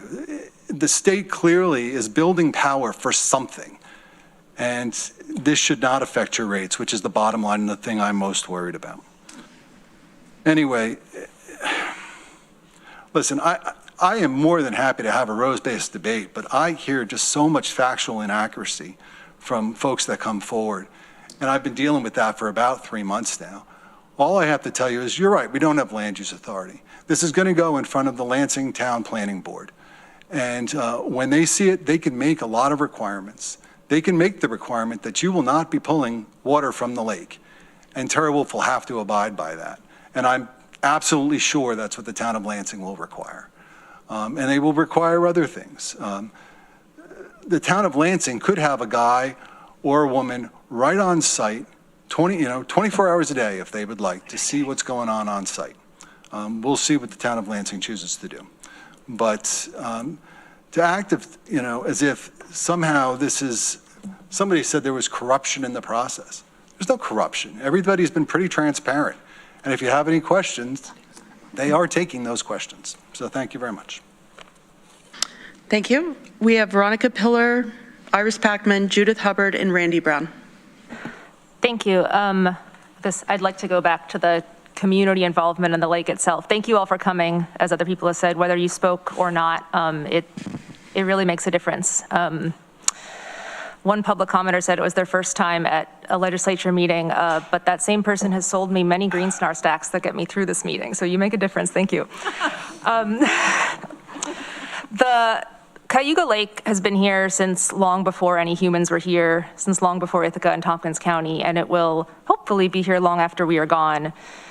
It is, as other people said, a precious, important, vital in the sense of like life-sustaining, life-giving resource. And it does make sense to protect it, and it's clearly important to our resources. My dear friend Ann Rhodes, who was here earlier and left, said at some point, we need to make it normal that we protect our water. She didn't say it today, she said it, I looked this up a couple years ago when a different company was seeking a different industrial project connected to the lake and looking poised to, again, bypass or end up getting to bypass a DEEC review process that probably should have been gone through because this is a pattern. I think Brian Eden mentioned it. It was the salt mine and environmental impact statement. So same story, different day. The lake is so important to all of us and to the region, and it does not heal easily when harmed, unfortunately. And so I do think it is a good use of government resources to communicate, to gather here tonight and talk about it and communicate that importance to the DEC. It is a good use of the state's resources at the DEC to really drill down, do the appropriate reviews, take the guidelines seriously. If a use has changed, make a new permit. If standards have changed in the last couple generations since the original permit, review it again. That it's worth putting a lot into ensuring that something that'll affect the lake is not going to harm it in meaningful ways. And we can debate all of the facts and predictions and evidence here, but we're not the body to do this. It should be the DEC, and that's what the resolution asks. So I hope folks will vote yes. Thank you. Iris Packman. Thank you. Thank you to those who worked on this resolution. I think it's important for us to do what we can. I think what we're hearing in the room is collective frustration about decision being made by an entity elsewhere that affects a resource that we all use, and feeling a little bit voiceless. So here we're trying our best to say, this is what we hope you, the state, will do. And I think what we're asking for is pretty simple, is just to follow the state mandated process, dot your I's, cross your T's. It's nothing outlandish to say, just please explain what you're planning to do with this water. It should be sort of minimal cost to comply with this, just to put it together, but we don't know what the cost would be to all of us if we bypass that process. I just wanted to put this in context. So they're saying it's about 1 million gallons a day, a little bit more for the permit, which is an American football field, if you can picture 300 feet by 160 feet, and then about 2.78 feet deep a day, if that gives you a sense of how much water we're talking about. And so there's really two options for what they would do with this water. It would either be through evaporative cooling, which therefore means it's lost to evaporation every single day. So 365 plus million gallons a year of those football fields. Or it's going to be released back into the lake. And so then we need to know how it will be returned to the lake, what temperature, what will be in the water at that point, what depth will be released, all of that. So I think those are questions that we don't have answers to. And in order for the state to approve this, those answers need to be forthcoming. So I definitely support this resolution. Thank you. Thank you. Judith Hubbard. Thank you. I have some comments, but first I wanted to respond to some of Mike's comments. I think it's important that we work with the same facts, right? And that we have a shared understanding. One of the comments you made was that the current permit that they're applying for would only apply to a coal power plant. But I have their permit application in front of me. It was written in 2021. So they did not at that point know what the purpose of the permit was, but they are not applying for a permit for a coal power plant. It reads, the purpose of the proposed project, the facility is a retired coal power plant. A new purpose for the facility/property has not yet been determined. So they're applying for a permit for an undetermined use, which could include a data center, it could include a coal power plant, it could include anything. But if they get the permit, it does not restrict them for use only for a coal power plant. It is a broadly applicable permit for an undetermined purpose. And I think it's important that we share that understanding, that this is not pushing them or pushing the DEC to provide a new permit specifically for an AI data center. It's to asking for an environmental review of the process as a whole. All right, that's all I had to say about that. But I still have other comments. I'm hearing your frustration. I think we all feel your frustration, right? We're all pretty frustrated here, and I think a lot of people have been frustrated over the last several months as they watch this process go forward. And I've been trying to figure out, why do we all feel so frustrated, right? I've lived here a long time, like many of you. I'm an earth scientist, right? I like to know how things work. And I feel like what's happening is we've given up as a society in New York State. We've given up our right to make these decisions to the state, with the understanding that the state will make responsible decisions on our behalf. We have a department, it's called the Department of Environmental Conservancy. It's supposed to, in its name, conserve the environment on our behalf. And it feels like in this situation that it's not doing that, right? It's not making these requests for full environmental review. We're not hearing the environmental review about the electricity use. We're not hearing the environmental review about noise pollution. We're not hearing the environmental review, in this case, about water usage, right? We're not hearing that. We're not getting that information. And why do we give up our right to the state? New York State, we're not talking about the federal government here. This is our own state, right? We're supposed to have some control in our own state about how these processes go forward. The process here is not robust. The DEC may choose to ask for a new permit application. They do not have to require a new permit application. Why not? But because they may choose, we're left writing these resolutions, asking them to please do the thing that they may do. And that's extremely frustrating for us. It's the best we can do right now. And of course, we'll do that. If anybody has any creative ideas about things that we can do to try to get our Department of Environmental Conservation to do a little more conservation, please do send them my way. Judith Hubbard. Who knew? Wow. Incredible. Randy Brown. Yeah, thank everyone for coming. This is by far the biggest crowd that I've seen in the 5 years that I've been here, so it's good to see everybody. I live in Newfield, so up on the hills, so I don't really deal with the lake much. I don't know much about this business, and I can't speak necessarily to the various whereases, but I would like to read the resolves into record, because there's two resolves there that I want people to know what we're voting on. Because the whereases can be interpreted different ways. So it's resolved that the Tompkins County Legislature requests that the DEC determine that the pending submission should not be processed as a routine renewal modification, instead require processing as a new permit application with a project-appropriate environmental review suitable to a data center high-intensity computing operation.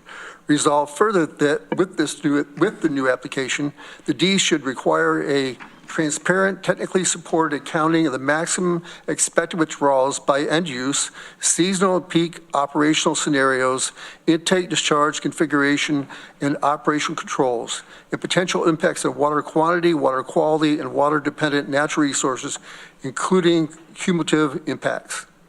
The other resolve just about where we send this. I think this is the third resolution we've done where we've sent this something to the DEC, and they've ignored the prior two, if memory serves. So as far as, and we can't demand that the DEC does anything, but Anna Kellis and Leah Webb, I would imagine, probably support the majority of what you're feeling. I would call them, I would send them emails, because they're the ones closest to the to New York State, and I'm sure that they would both be very vocal about it. Regarding, and I will vote for this, by the way, regarding the cost of electric, it's out of control. And I think that we need a forensic audit of NYSEG to show exactly what they're buying, where they're buying it, and where they're selling it.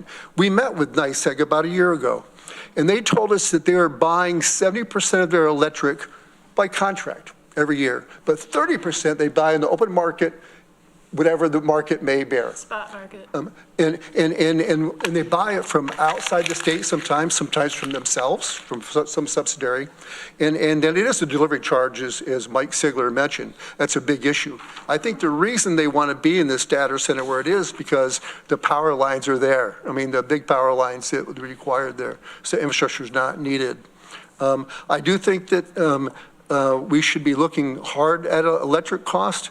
I don't know what's going on. My wife had dealt with the same thing. We're down 12% as far as we turn everything off, right? We unplug things a whole bit, and our costs have gone up like 30 to 40 bucks a month, and I'm sure everybody else is dealing with that same thing. So I'm definitely on board with this. Thank you, Lee Shurtleff. Thank you, Judith. I appreciate the clarification you just made about the application, and I'd like to ask those that have submitted the resolution, maybe you can give me just a little bit more detail or clarification to this, if I can ask a couple questions regarding the resolution. 2021, Cayuga Operating filed the permit. Has there been any approval, or has this pended since 2021? I think it's been pending since 2021. Yeah, it was just recently in October given a notice of completion by the DEC, meaning that it was now subject to their review and public comment first. Okay.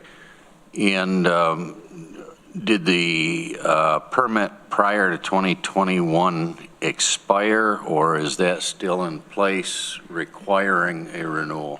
It didn't expire. It's sort of grandfathered in, extended. Its expiration date was in 2021. They filed their original renewal application in 2020. DEC then notified them that it was incomplete, had some questions.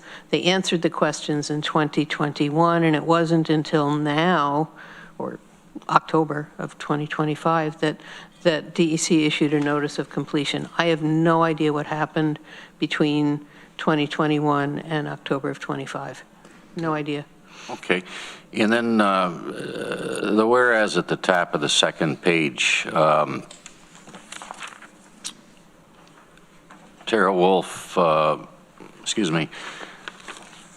Cayuga Operating has formally agreed to surrender its water withdrawal permit in the event the Cayuga Data Campus receives requisite permits and approvals.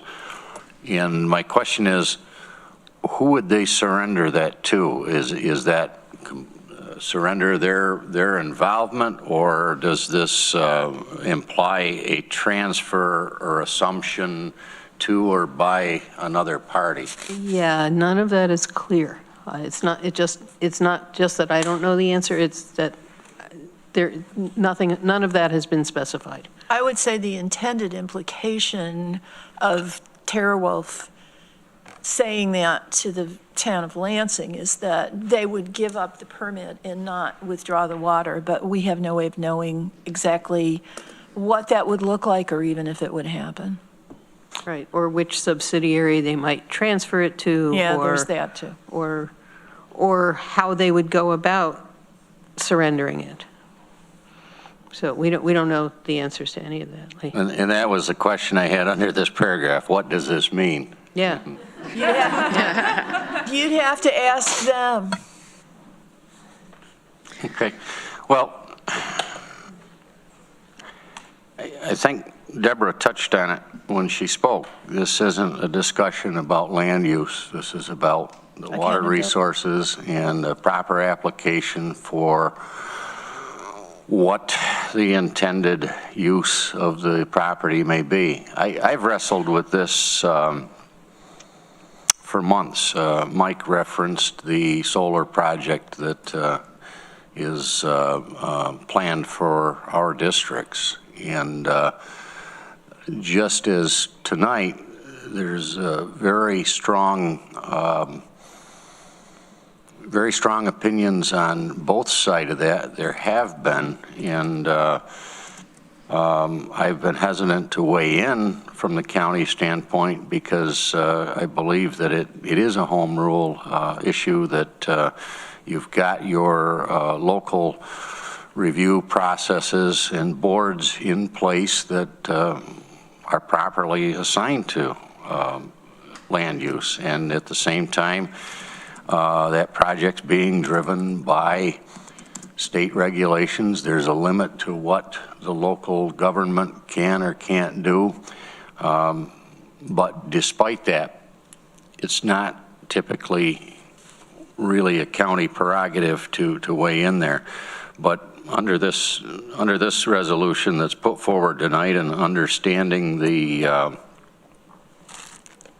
ambiguity here, or just plain set of questions, I'll support this resolution.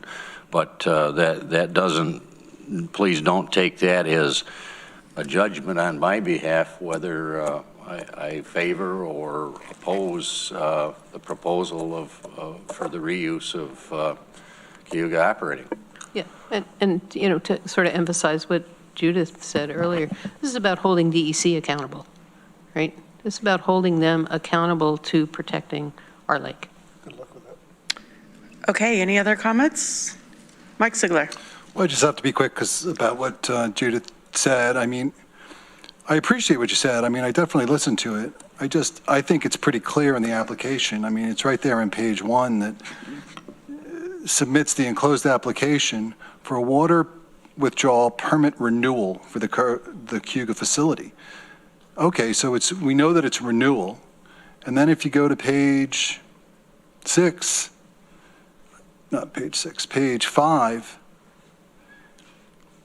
it talks about what is the modification. And the modification is request decrease in approved withdrawal quantity. It doesn't say we're modifying this for a different use or anything like that. And then in little part 16, it says new water service areas, public water supply only. So this wouldn't be that. But the answer to that was no as well. So I understand what you're saying. I still think you're rolling the dice on this. I think you're opening this to a new use by the DEC. And the DEC could rule a way that you don't want it to rule. So anyway, we'll see. We'll see what happens with it. Okay. If there are no other questions or comments, do we want to do a roll call? Yes, please. Okay. Randy Brown? Yes. Deborah Dawson? Yes. Judith Hubbard? Yes. John Hunt? Yes. Greg Mezzi? Yes. Rachel Oslin? Yes. Iris Packman? Yes. Veronica Pillar? Yes. Lee Shirtliff? Yes. Mike Sigler? No. Adam Vinson? Yes. Irene Weiser? Yes. Christy Bianconi? Yes. Travis Brooks? Yes. Shauna Black? Yes. 12 ayes, 1 no, and 1 recusal. That passes.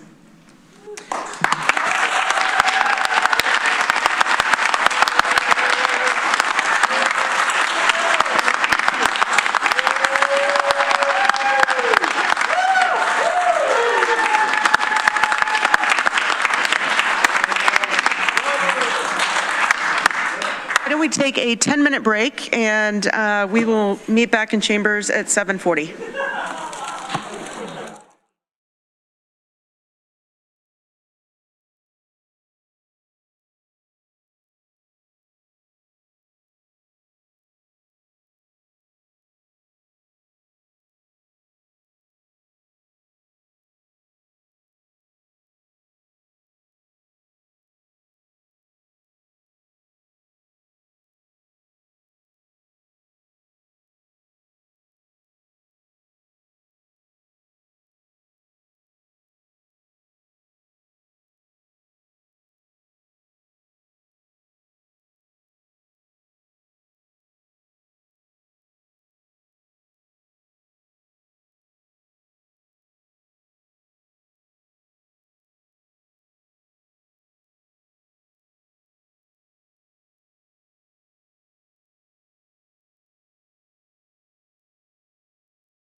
Okay, sorry.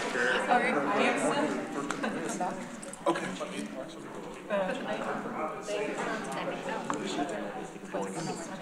Okay, I think that's thumbs up. Okay. Okay, legislators, we're back in session.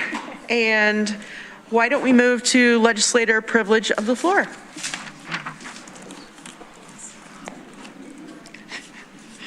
Not everyone at once. Is there anyone that would like to share anything? This has never happened. Okay. Oh, Mike Sigler. There you go. There we go, Mike. Sorry. You broke the barrier. Now I have to find it though, because, let me find it real quick, I'm sorry. I think these meetings are hilarious. Literally, we have wall-to-wall people, and then we excuse, and there's not a single, oh, who is that back there? Oh, no, it's Monica. She has to be here. All right. Okay, go ahead, Mike. I just wanted to, how to say this? I just wanted to tell everyone about the passing of Sandra Lacko. She, Lansing resident for a long time, but she also worked for Tompkins County for, I believe, a couple decades at the Tompkins County DMV as a clerk. So just wanted to, tell her family that they're definitely in my prayers. And I just wanted to let everybody know about her passing. So thank you very much. Thank you, Mike. Next is Travis Brooks. I just wanted to thank my colleagues and the community that came out for our MLK celebration on Saturday. Just in a few weeks, we have our Black History Month talent show. This year, it is at the theater over there by Cass Park. What is that theater called? Hangar Theater. Oh my God, that was terrible. Hangar Theater. Yes, the Hangar Theater, which is cool. It's the first time we've ever been there. So we've been doing the talent show for, 35, 40 years, and it'll be the first time at the theater. It's on February 5th, so if you are free that evening, come on down. Thank you. Anyone else?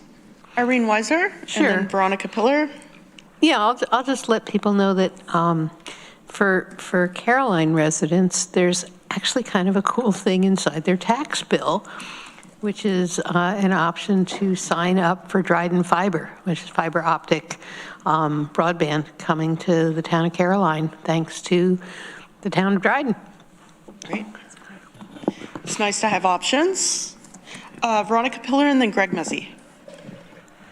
This feels silly to say with now 0 audience, but I did want to acknowledge the killing of Renee Nicole Good since our last legislature meeting by some ICE agents who are supposed to be enforcing federal laws and instead are essentially state-sanctioned goons terrorizing at the moment mostly the people of the Minneapolis area, but it gets a lot broader than that. I was listening to some stories of interactions with them before this meeting, and it was not a pleasant use of my time, but probably valuable. And I wish I had looked up the number for the Ithaca Rapid Response Network, which I don't have on me, but it does exist to alert community if ICE presence is here in Tompkins County. We've had luckily very little of that so far. I'm knocking on wood, but it is a scary time. That's all. Thank you, Veronica, for mentioning that. Greg Mezzi and then Lee Shirtliff. In honor of Mike Lane, which I think we should try to invoke Mike's name each meeting we have moving forward, we refer to Dryden as a crown jewel of the county, Irene, just so that we're all on the same page. And Dan, yes. Lee Shirtliff. I shouldn't be checking messages while I'm sitting here, but kind of similar to Mike, I just was informed that over the weekend, Kathy West, who was our past deputy county administrator for many, many years, passed away. And Kathy, a couple of times, served in an interim administrator role for the county, and took the lead for many of her years as the budget officer or acting budget officer, and really played a key role in a lot of the projects in the 90s and early 2000s. And very sad to hear that. She was a dedicated Tompkins County employee and administrator, and certainly want to send our condolences out to the family. Thank you, Lee. Anyone else this evening? Randy Brown? Yeah, since I badmouthed NYSEG earlier, I'd like to say that they responded well to Newfield regarding the flare project. They're putting in new huge 90-foot metal poles from Kyneton Road all the way to Montour Falls, and it goes through Enfield line all the way through Newfield. And there's about a dozen residents that are being affected by this. And NYSEG came to a Newfield Town Board meeting. 4 NYSEG employees came, 2 engineers, and they explained everything. But still, it didn't really calm any residents down that are going to have these huge poles in their backyards, which they will. And part of the problem is that the wires that they're putting in, they're much larger, and they will droop, I guess is the right word, about 30 feet, and then they can move about 30 feet because of the wind. So it does come fairly close to some of the people's houses. So NYSEG did agree to go visit with each of the residents, which I appreciate. And they're trying to position those poles to have the least impact on some of these people. 2 people just built brand new houses. They're going to be impacted by this. But they were very responsive, and I want to thank them for coming to the meeting and following up. So. Great. Thank you, Randy. Anyone else? Okay. Great. We are going to move on to the chair's report. I do have one appointment this evening for the Workforce Development Board, and that's William Foreman. And I would now like to move on to the state of the county. Good evening, and thank you for being here. Tonight, I'm honored to share the state of Tompkins County, where we are, what we've accomplished in 2025, and how our shared priorities are shaping the year ahead. I'm confident in saying the state of this county is strong, resilient, and determined. Strong because the strength of this county comes not from one single person, but from our collective commitment, especially the commitment of this legislature and the dedicated county staff who turn policy into real-world impact every single day. Resilient, because even with rising costs, housing pressures, federal uncertainties, and growing service demands, Tompkins County continues to deliver. The story of this past year is one of dedicated public servants, strong partnerships, and a clear commitment to serve all of our community members. Determined, because we stand by our values of respect, accountability, integrity, equity, and stewardship. A few weeks ago, we welcomed 8 new legislators to this body alongside 8 returning members. That infusion of fresh perspectives, energy, and lived experience has already deepened our deliberations, sharpened our questions, and strengthened our ability to make difficult decisions with integrity and care. I'm proud that in this legislature, new voices are not just present, they are heard. They ask hard questions, and they help lead through thoughtful debate. Our government work benefits from it. To the entire legislature, returning members who bring institutional memory and new members who bring a new vision, thank you. And to our county staff, I echo what has been said in this chamber and beyond. You are the mission of Tompkins County government. You serve with compassion, professionalism, and skill, and this community is better because of your work. Tonight, I'd like to reflect on where we've been and share how that foundation guides our focus this year, especially in how we support our staff, strengthen our community, and deliver services with equity, excellence, and accountability. Our work is guided by the county's strategic plan, and I'd like to highlight our progress through those shared priorities. Organizational excellence. We know that strong government depends on strong systems and on a workplace where employees feel valued, supported, and empowered. I'm proud that we are currently in contract with all of our unions. When I was chair a few years ago, a priority was undergoing a salary study that would set the standard for our employees.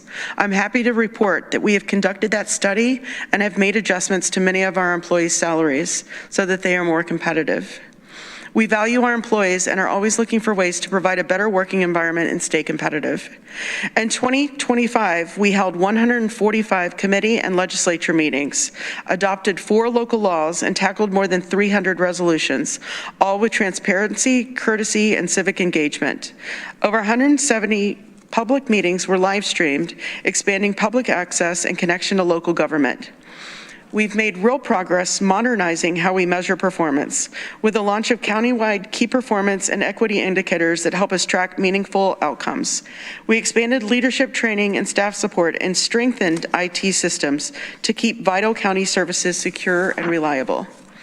The county strengthened its fiscal stewardship and partnerships by successfully securing and managing competitive grant funding, including $1 million in additional state-supported for assigned council, a $324,000 assessment system modernization grant, a 5-year OCFS grant supporting young parents, expanded GIVE funding for public safety and probation initiatives, federal funding for the airport, and USDA support for food waste reduction and composting efforts, bringing outside resources back to the community while reducing local cost burden. Across Tompkins County government, departments helped residents navigate change by guiding people through new requirements and systems, from emergency communication around SNAP benefits in November 2025 to assisting the Real ID and passport applications, department relocations, redistricting voters, and updating election maps, hosting our first online foreclosure auction, which is obviously not a great thing, implementing a short-term rental registry, and providing clear hands-on support so community members could adapt confidently to new rules and technology. Equitable service delivery. Equity isn't a buzzword, it's a daily commitment to fairness, access, and dignity. Last year, Whole Health engaged more than 1,200 residents in the community needs assessment, ensuring that real voices guide our policies. We expanded community-based mental health services into schools, supportive housing, and outreach settings, making care more accessible where people live and learn. While we are very proud of the work we have done in this area, we also realize the need is great in our community for expansive mental health services. We will continue to grow in this area and focus on meeting our community demand. Our Department of Social Services has helped 25 families transition from shelter to permanent housing and exceeded federal benchmarks in child welfare by prioritizing family-based care and reducing institutional placements, which is better for kids and better for community stability. When we talk about changing situations and changing lives, this is a perfect example of what is working. Providing stability through housing for families is essential for us to grow and move forward as a community. We expanded services for older adults, veterans, and youth, from new mill sites and ombudsman support to hosting the county's first Veterans Expo, shining a light on homeless and runaway youth and supporting municipal youth services. We also celebrated belonging through naturalization ceremonies, welcoming new U.S. citizens, a powerful reminder of who we are as a county. Economic opportunity and quality of life. A thriving community is one where we can live, work, and learn and grow. We coordinated the renovation and opening of 227 Cherry Street Code Blue Shelter, providing warmth and safety to neighbors experiencing homelessness during our coldest months. Volunteers of America, our service shelter provider, treats our visitors with kindness and provides care management on site as needed. We continue to see positive results and feedback. We also know that care management services added to sheltering that provide additional supports and referrals can achieve better outcomes. Our Planning and Sustainability Department awarded $1.35 million for the Community Housing Development Fund for housing projects that resulted in 123 units, including affordable and attainable homes. Youth employment programs connected hundreds of young people with jobs and training, equipping the next generation for economic participation and leadership. Infrastructure projects advanced across the county. Our highway crews paved, treated, and stripped hundreds of miles of road. Our IT and facilities teams supported the relocation of multiple departments. And at Ithaca Tompkins International Airport, we restored direct service to Washington Dulles. Climate change mitigation and resiliency. Our strategic plan reflects our recognition that climate action must be part of everything we do. Departments across the county continue to embed sustainability into daily operations and long-term planning, from advancing green facilities and infrastructure projects to integrating climate considerations into transportation and airport planning, and finalizing the county's solid waste management plan. Health and safety. Keeping our community safe and supported remains central to our work. Emergency response and dispatch teams answered over 126,000 calls last year, while we completed renovations to the primary 911 center to ensure reliability in critical moments. We expanded peer support and critical incident stress programs for first responders, recognizing that caring for those who serve is part of caring for our community well-being. Our Sheriff's Office expanded care team, providing crisis-focused response and reducing reliance on traditional enforcement models where more people-centered interventions are appropriate. Public safety and community well-being were advanced through coordinated justice efforts, with the District Attorney's Office prosecuting serious violent cases while expanding alternatives to incarceration. The County Attorney's Office providing countywide legal support and enforcement while protecting the county's interest in probation and community justice, strengthening trauma-informed procedural justice practices to promote safer and fairer outcomes. Across county operations, we strengthened security by standing up a new countywide security program, improving coordination and incident response in public buildings and meetings, and prioritizing the safety of both employees and people that we serve. Looking ahead, as we move through this year, our focus remains on strengthening staff support, expanding community well-being, and ensuring that government delivers with equity and effectiveness in every corner of Tompkins County. We know the challenges ahead, from federal uncertainties to emergency services challenges and cost of living pressures. But we also know that our collective, marked by curiosity, courage, and collaboration, equips us to meet them. To our staff, our partners, and our residents, thank you for your trust and partnerships. And to my colleagues in this legislature, thank you for your service, your questions, and your commitment to this community. Together, we are building a government that works for everyone every single day. The state of New York, the state of Tompkins County is strong, resilient, and determined, and our best years are still ahead. Thank you.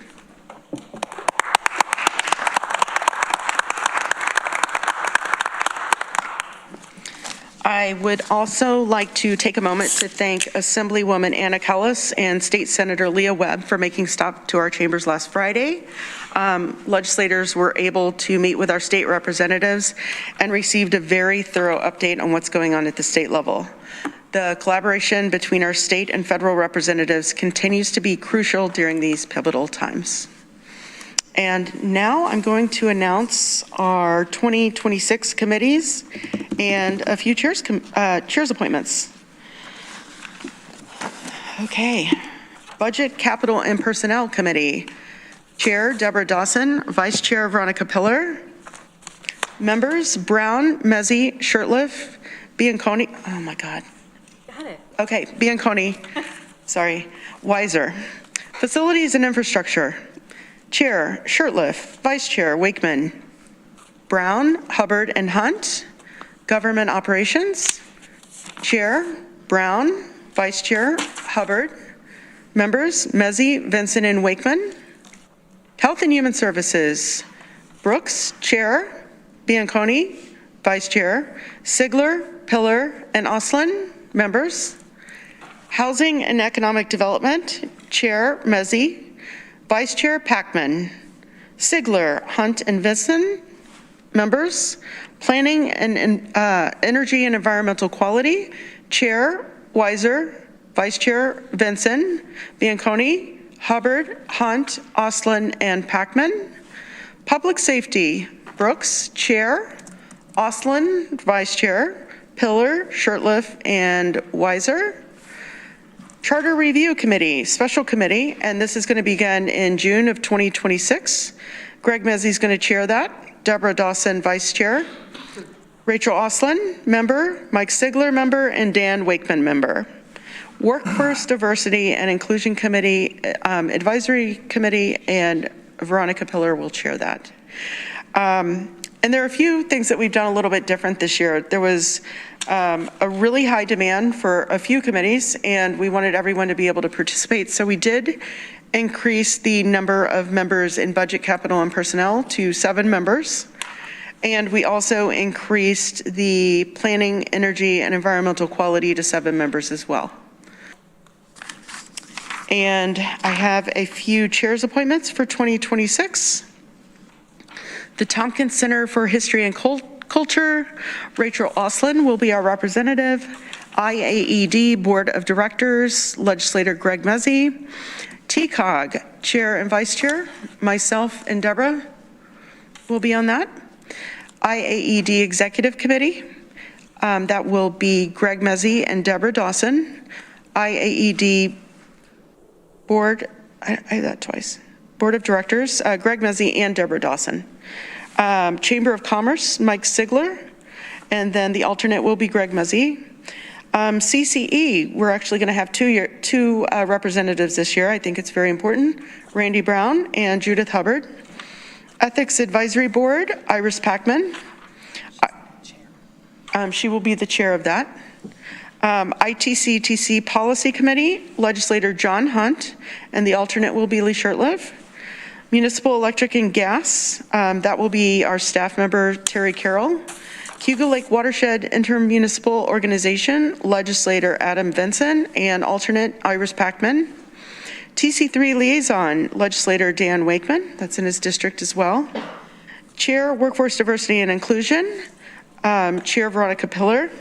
Criminal Justice Advisory Board, Public Safety Chair, Travis Brooks. Special Negotiating Committees, Corrections Union, that will be myself and Deborah Dawson. Road Patrol, that will be myself and Iris Packman. CSEA Blue Collar, that will be myself and Iris Packman. CSEA Blue Collar, that will be myself and Greg Mezzi. Oh, sorry, White Collar, thank you. We're also going to have an assessment working group, which we have not had in years past, but we've had a lot of questions about how our assessment works, who gets assessed what, and it is the task for this group to take a deeper dive and to work with our staff on that. And so administration is going to appoint some staff to that. I can assume it would probably be someone from assessment, and they will head that up. And then I did want to appoint 3 legislators to that who have shown interest in assessment. That's going to be Judith Hubbard, Greg Mezzi, Mike Sigler, and our friend Paul Rossi, who joins us for many of our meetings, who we love dearly, has agreed to be on that. And we were also going to try and be joined by someone representing commercial real estate and someone representing residential real estate. We're pretty open to that membership if anyone can think of anyone else that might need to join us at the table there. The City of Ithaca Sales Tax Distribution Working Group, and this will meet monthly. And there is a special place in my heart for the 3 people that have volunteered for this. And that is Judith Hubbard, Deborah Dawson, and Randy Brown. Again, you are very special people, and this is God's work here. So a nice way thank to you say for doing we're it. Dumb. You're idiots. No, I'm just joking. Thank you for volunteering to do that. And then we are going to have a city-county working group. I spoke with Mayor Quintalmo just a few days ago, and it's going to be himself and 2 other members of the Common Council. We're also going to be joined with staff from the city as well as staff from the county to meet on a monthly basis. Legislators will be Travis Brooks, Adam Vinson, and myself. And then the Cornell Working Group, we really tried to make it individuals who had districts that surround or interact with Cornell. Judith Hubbard, Adam Vinson, Iris Packman, Deborah Dawson, myself, and Greg Mezzi. If I forgot anyone whose district surrounds Cornell, let me know and we can add you. And then we'll also have staff join us as needed. And then the Ithaca College Working Group is going to be myself, Travis Brooks, Iris Packman, Christy Bianconi, and John Hunt. And again, if there's anyone that I left off that's close to Ithaca College or your district surrounds or is close by, just let me know and we can add you next meeting. Thank you all for meeting with Deborah and myself. I know it's been a long 2 weeks, but I wanted to thank you all for your patience. And almost every person that walked in came in with a very open heart, open mind, said, put me where you need me. And that made our jobs very easy. So thank you for your flexibility and your openness to try new things. So let's move on in our meeting. And if, I don't even know where my agenda is. If we could have a report from County Administration and Corsa Kumpi. Thank you. We have the department achievement for 2025 that I want to go through, and I'm happy that you took the lead because you've touched on most of the points that we also laid out in the achievement as included in your agenda material. So just to highlight some few things, one of the critical things we're able to achieve is to fill the two key positions in the county as department heads. That's Department of Social Services and Whole Health. We got Brittany and Jean who are doing amazing work for both those two key departments. We're also able to fill in internally highways, which I'm very excited about, with Nick doing a really wonderful job with the crew over there. I was so surprised that as soon as the previous director announced his retirement, we have several people from the community coming to the county administration and asking how the process is going to be. They wanted to add their voice to the process, and I was very excited about the outcome that we all achieve. So in your folder, we have various departments and the goals that the achievement that department leadership share with us, and how that also linked up to our strategic objectives and plans as well. So moving forward into 2027, what we'll be doing is to how those goals or those achievements individually meet specific aspects of our strategic objective, as well as linking that to the equity plan that we have also set for ourselves through the county administration as well. So under the office of, under county administration, in addition to the highlighted point by Chair Black and also the hiring of those two key departments, under the oversight of JC, who is a contract and risk administrator, we're able to execute over 900 plus contracts in county administration. We also initiated the county equity indicator process for all county departments. Under the Office of Aging, we launched the Age-Friendly Business Initiative, and 13 businesses were certified under that initiative.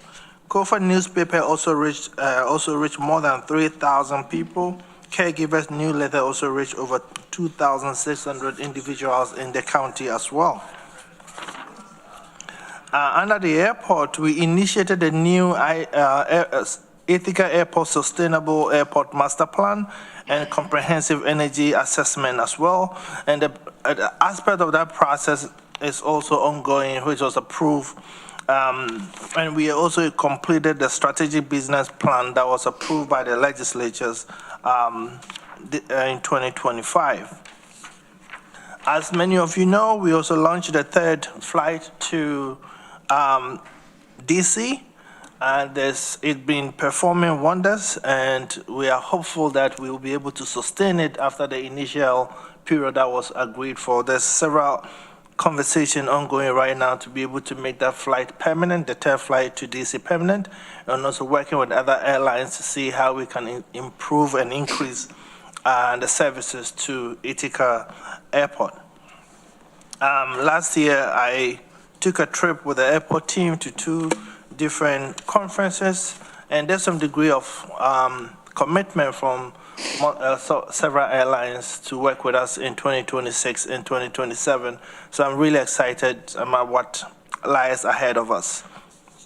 We're also working very closely with Cornell they want to see a flight to Detroit or Chicago, and we're working closely with them to see how we can make that possible in the next year or two. The airport website is being revamped, and very soon you'll all see a new look Ithaca Airport website.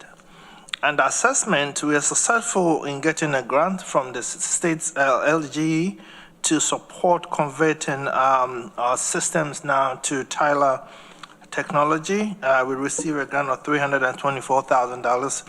I just want to say thank you to Jay and his amazing team for the work they do. And special thanks to his deputy who came back from retirement to support us get the data conversion process done. I'm excited about the outcome of it in the next year or two. Under the assigned council program, we use support services and training to produce significant positive legal results for program client in both criminal and family court representation. We're also able to attain several grants that reduce the local share or local cost to the indigent defense representation. We're very excited with Lance and his team and the work that they're doing in that department. The Board of Election replaced 125 e-poll books and 9 poll print parts using grant funding. One of the things that excites me about this county is the I voted sticker contest that we involve the community in, and I saw in this room, I believe earlier in the meeting, Representative Randy indicated that this was maybe one of the largest meetings attended, but I can say that is on par to the number of people that show up during the award of the contest. So very excited to see that being happening here, involving the community and being engaged in the civic process. So the Board of Election was able to launch another sticker contest and successfully selected the sticker designed by a resident of the county and a student as well. So that's a wonderful achievement that we indicated. Also, the clerk of the legislature and the office of the clerk held 145 public meetings, 10 public hearings, considered 300 resolutions for adoption, and also considered 5 local laws for adoption and adopted 4 local laws as well. And also the county attorney represented the county in transactional matters central to the county's immediate need and long-term objectives, such as homeless services, center of government, and contracting processes and procurement. So we're able to implement, or there's an ongoing implementation of our FOIL software, and also the process of contract execution in the county to bring in some degree of efficiency and effectiveness in how we administer our programs and provide services across the county. I will invite Bridget to continue from the county. Is it normal? Yep. It's teamwork.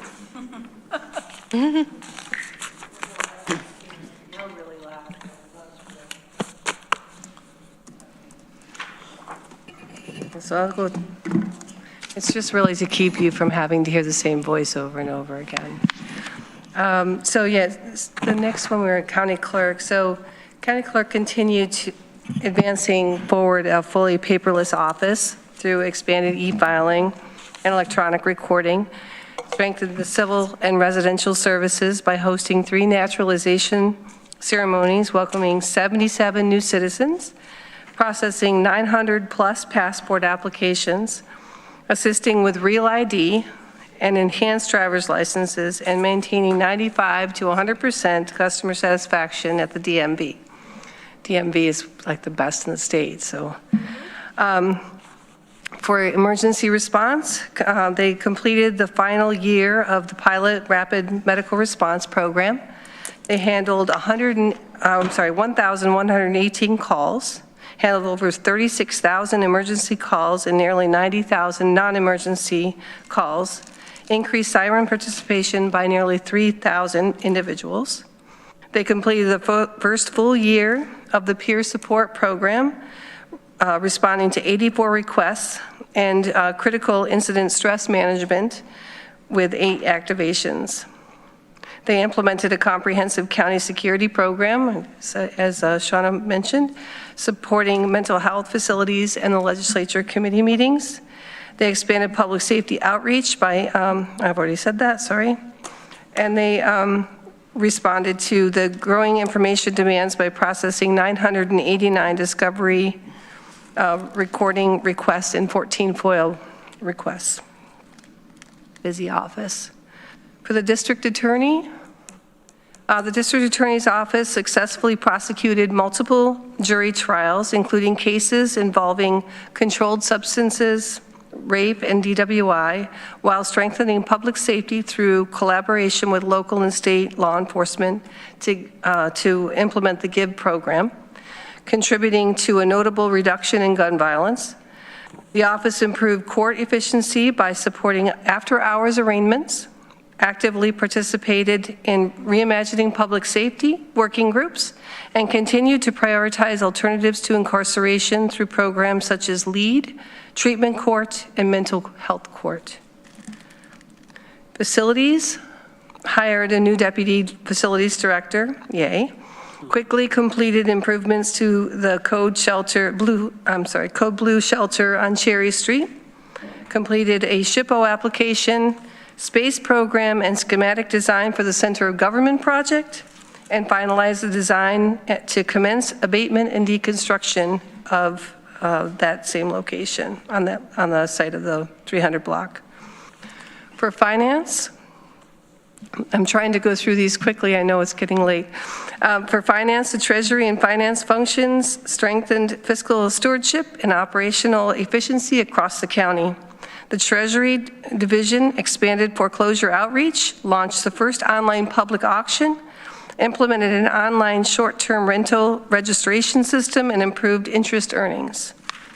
Payroll and accounts payable reliably supported county operations by processing over 31,000 payroll checks while advancing system improvements and enhancing the reporting. They processed 31,000 accounts payable items. The accounting unit modernized financial management through new debt, lease, and subscription-based information technology arrangements, AKA SPITA, tracking software, faster financial reporting, updated administrative policies, and supported a clean 2024 audit, while the Purchase Division significantly increased procurement activity, processing 1,861 purchase orders, and strengthened collaboration with the departments. In the highway, they improved transportation infrastructure and safety by paving 22.35 miles, resurfacing 68.42 miles, and striping 131.32 miles of county roads while maintaining highway and county fleet vehicles and equipment and enhancing road safety with 38 crosswalks and 93 stop bars painted. And then weights and measures, which is a department that's managed by the highway department. They conducted inspections and compliance activities by visiting 183 local establishments, inspecting and sealing 1,483 devices such as gas pumps, pharmacy scales, and produce scales, collected 58 petroleum samples to state quality analysis, and completed 12 non-commercial inspections for law enforcement, schools, and local municipalities. And the petroleum samples, just for those folks who are relatively new to the board, to the legislature, that is something that just started last year. So that's really a testament to that department. For human resources, civil service and human resources advanced recruitment, training, and employee support through continued participation in the New York State Civil Service Help Initiative, approving 64 titles, making 194 appointments, and reviewing 5,619 applications, and offering 70 civil service exams while upgrading NeoGov systems for greater efficiency.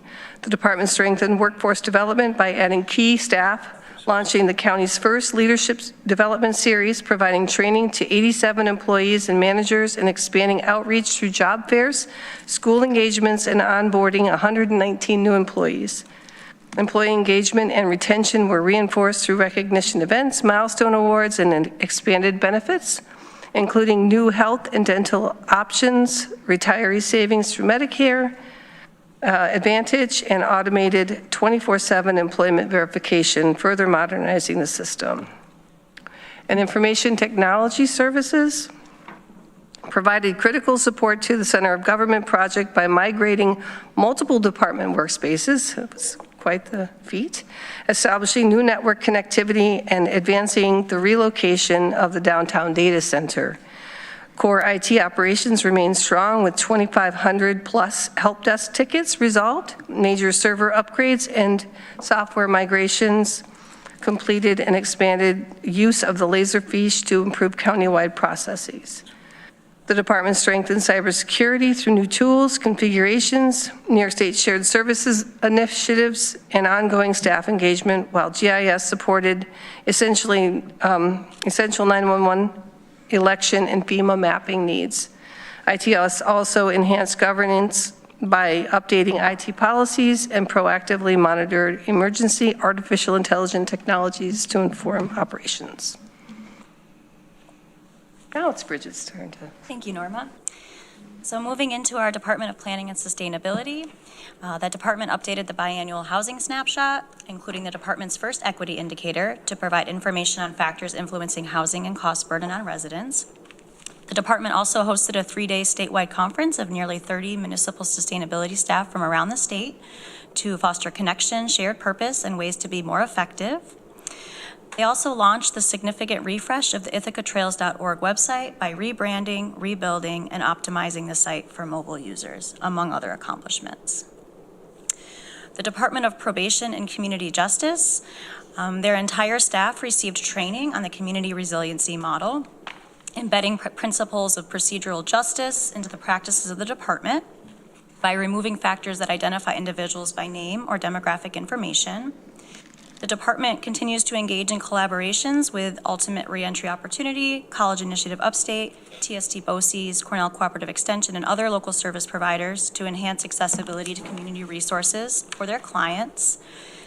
And the department has also begun a data analysis study into the long-standing trend of disproportionate negative outcomes for people of color who are placed on criminal court probation supervision.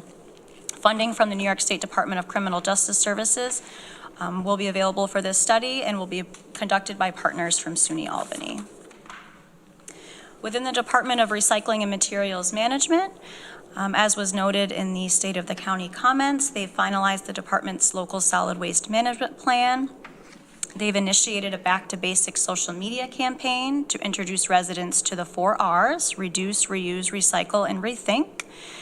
And they've also conducted significant work on a USDA-funded project, Feeding People and Feeding Soils in Tompkins County, to support whole hierarchy management of food waste, to include coordinating an on-farm composting workshop, supporting prepared food donation, and developing resources for businesses who are managing food scraps. Within our Sheriff's Department, they were successful in instituting the second Crisis Alternative Response and Engagement, or CARE team, as well as obtaining recognition from the state DCJS, along with funding to study the CARE team model in partnership with RIT. They successfully negotiated and settled a new bargaining agreement with the Corrections Union and continues to maintain and update their transparency hub. The Department of Social Services, as was noted, hired a senior caseworker through New York State. And that caseworker has been able to help 25 families transition from shelter to permanent housing. The department has exceeded their federal child welfare benchmarks under the Family First Prevention Services Act, noting that 67% of children in foster care are placed in kinship care, which is above the target of 50%, and 7.9% of children in foster care are placed in institutional settings, which is below the state target of 12%. We know that the department spent a significant amount of time coordinating the opening of a Code Blue shelter and warming center at Cherry Street in partnership with the provider Volunteers of America, providing cold weather shelter to as many as 55 individuals per night this season. Our Veterans Services Department has celebrated staff expansion with the hiring of the department's first dedicated Veterans Service Officer. They've expanded their traditional Veterans Resource Fair into the department's first Veterans Expo, co-sponsored with New York State Senator Leah Webb's office.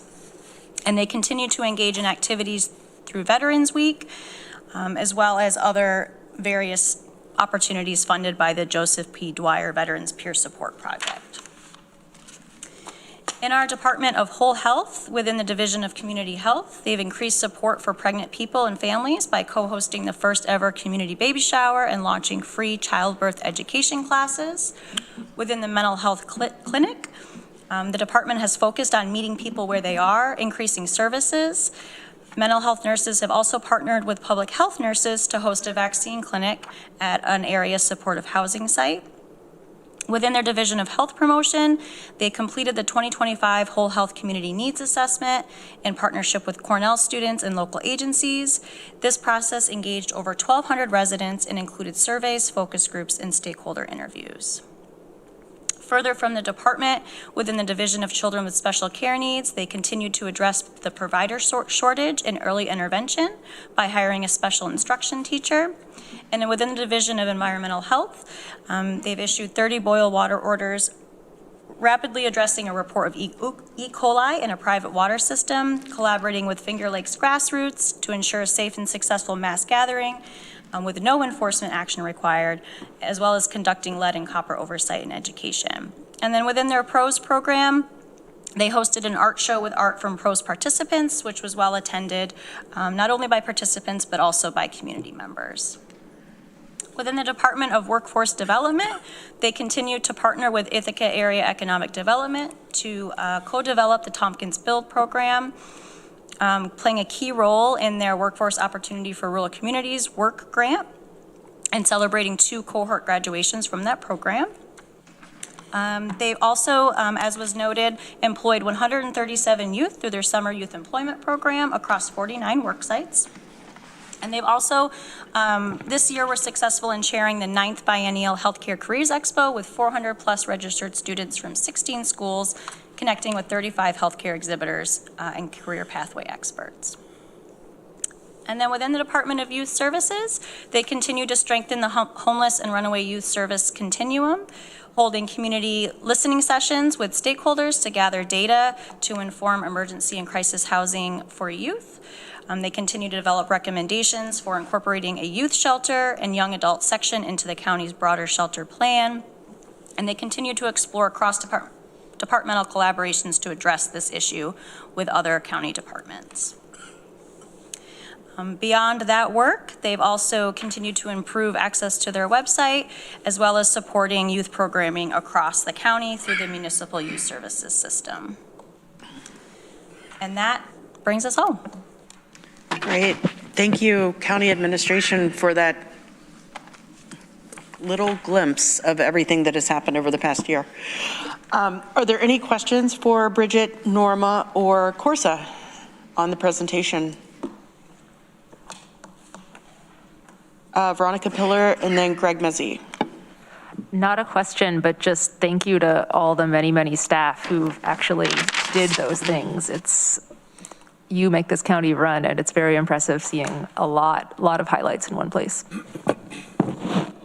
Greg Mezzi? Veronica said what I was going to say, and just echo, you sort of look back and the year seems like a blur. And then when you put it in this context, we didn't really have to do much, if any, of that work. We just had to sort of sit by and make sure that it was supported and resourced. And it's really amazing. I do think we have probably the best county government in New York State, hands down. And I would challenge anybody to tell us otherwise. And we have incredible staff, and that's what makes us so special. This was fascinating to see the breadth of work that we're able to accomplish. I hope the list continues to grow. So thanks for everybody who contributed. Thank you. Iris Beckman? Wanted to thank you, the staff who did all this work, and note that it really feels very mission-driven and very much in alignment with our mission. I think it's rare sometimes to hear about a ton of work from an organization and feel like every single item that you're listing is like, that is what we want to be doing for people. So I'm really proud of the work and just thank you for it. Thank you. Anyone else? Okay. Thank you, Corsa and staff. We definitely appreciate the work you do and the work that all of our staff does that makes us look really good. Okay. Maury Josephson, County Attorney.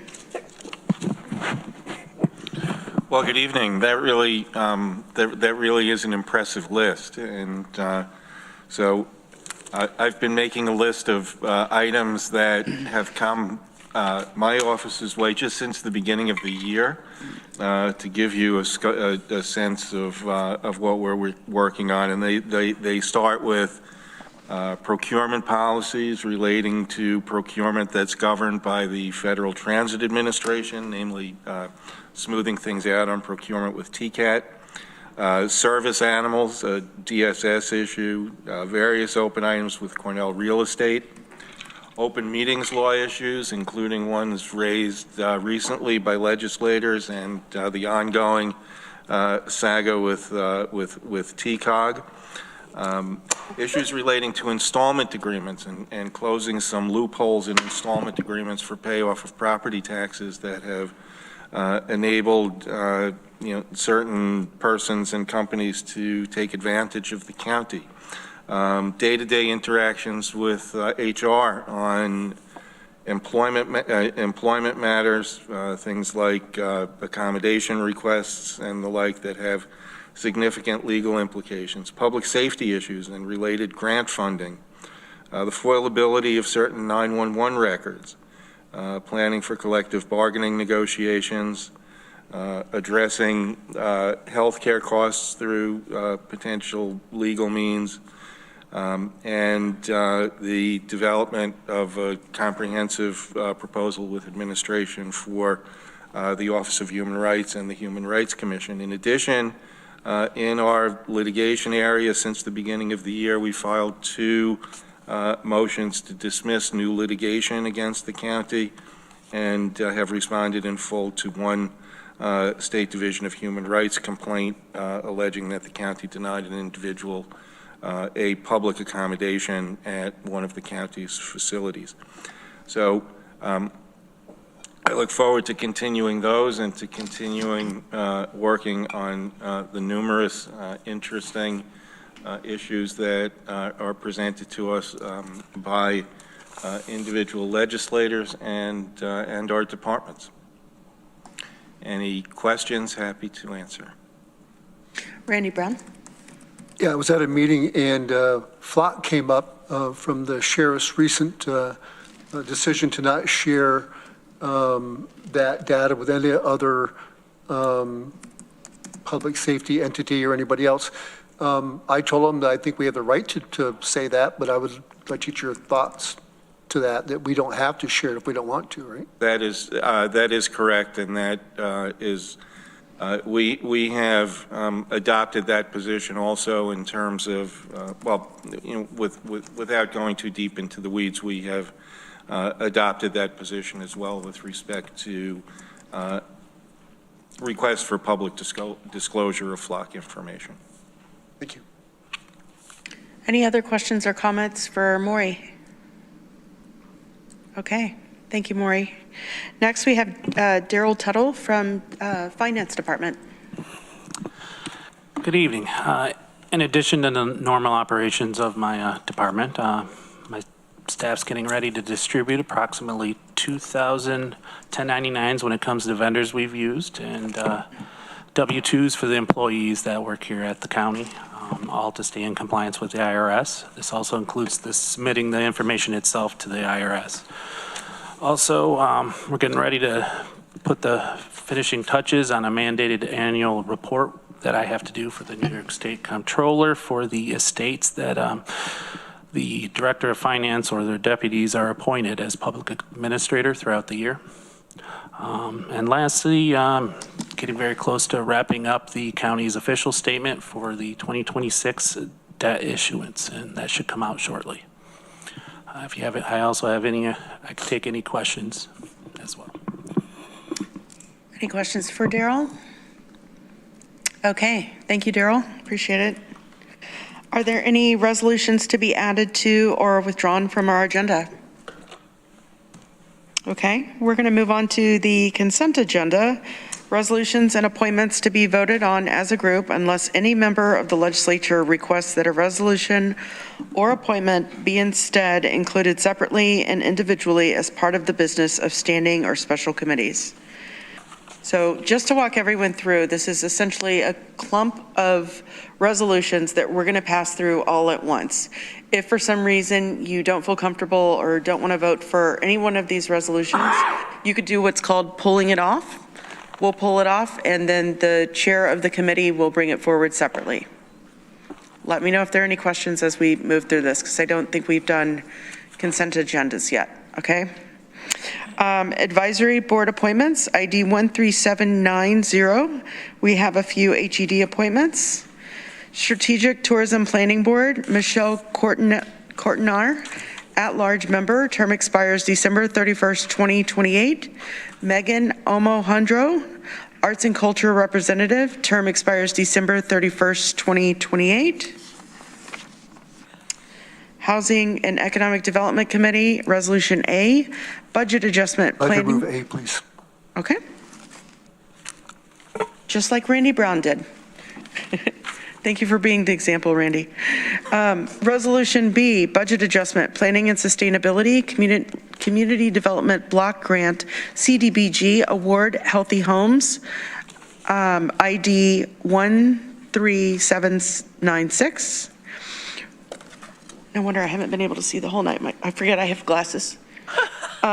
Resolution C, Budget Adjustment, Planning and Sustainability Department, Acceptance of New York State Homes and Community Renewals, Office of Community Renewal, Community Development Block Grant, CDBG, Housing Strategy, ID 13797. Can I have a mover for our consent agenda? Moved by Travis Brooks and seconded by Christy Bianconi. And all those in favor of voting for our consent agenda, please raise your hand. And that is unanimous. Thank you all.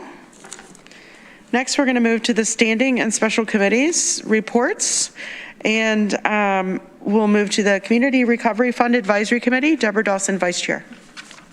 The Community Recovery Fund Advisory Committee has not met, and most of what it might still have to do will be moved to Budget, Capital, and Personnel. Thank you. Any questions for Deborah Dawson? Thanks, Deb. Next is the Downtown Facilities Special Committee. Randy Brown, Chair. We haven't met, and we're not planning to meet in the near future. Thank you. Just a reminder, too, we are going to go ahead and have our special meeting this coming up Monday, January 26th at 5:30. Thank you all for doing the doodle poll. And I know that we have some people that might be out of town. Feel free to tune in and join us via the Zoom link that will be provided by the clerk's office. Next, are there any questions for Randy Brown or comments? Thank you, Randy. Next, we have Facilities and Infrastructure Committee, Lee Shurtleff, Chair. I think I've got the same report everyone else has. We have not met, but we'll be in the future. And welcome to the new committee members. Look forward to your participation. It looks like we'll have a busy agenda this next year. Thank you, Lee. Any questions or comments for Lee? Okay. Next, Government Operations Committee, Greg Mezzi, Chair. As the designated survivor of this committee, I look forward to reconstituting it with more members and meeting to do all the wonderful things that we do in GO, and hopefully it can remain its place at the top of the committee list in honor of Amanda Champion. Aw. Health and Human Services, or any questions for Greg? Thank you, Greg. Health and Human Services Committee, Travis Brooks, Chair. We don't meet until February 18th, but I'm very excited about getting the band back together and bringing in new members and seeing what kind of trouble we can get into and what kind of difficulties we can give Corsa over the next year. That's good. That was good trouble, right? We are ready. Trouble, Greg. Definitely good trouble. Always trouble. As long as you don't give me any, I'm very happy. You're good, Martin. Yeah, yes. That got it. Any questions or comments for Travis Brooks? Okay. Next, we're going to move on to Housing and Economic Development Committee. Greg Mezzi, Chair. Well, unlike my slacker colleagues, we did have a meeting. Just kidding, just kidding. Come on, friends, I'm fresh tonight. We met on Wednesday, January 7th. We had a number of items from our Planning and Sustainability Department. Most notably, we got to see the 2024 Housing Snapshot. Would encourage everybody to take a look at that, watch that meeting, or take a look at the snapshot, which I believe is already posted on the department's website. Should be accessible there. I'm looking over at my friends just to make sure. Other than that, I also would encourage you, as somebody who is not an avid trails person, the ithacatrails.org was inspiring to take a look at. That really highlights the natural beauty and some of the recreation ways and multimodal transportation trails that we have throughout our community. Our team and the advisory steering group that worked on that with Nick and our planning department did an incredible job. It's a great website. It's ithacatrails.org. Would highly recommend everybody takes a look at that. And even in the cold weather, get out there and try to move a little bit and experience our region. I do have a resolution pulled from the consent agenda. So if I may, I'd like to move Resolution A, Doc ID 13794, Budget Adjustment, Planning and Sustainability, Community Housing Development Fund, CHDF Round 24 and Round 25 awards. Can I have a seconder, please? Seconded by Randy Brown. Yeah, I had a question on this. It was really just a math question. So as I'm looking at the various, I guess you'd call these grants from the Housing Trust. So as an example, Round 25 project Varna CHTA, and it says original funding approval, and then remaining counting portion of awards. So is that 440 altogether or 320 total? I'm going to look to David, but I'm going to take a stab at it. I'm guessing we awarded 300, and we have 180 to pay out, which is remaining. Is that correct?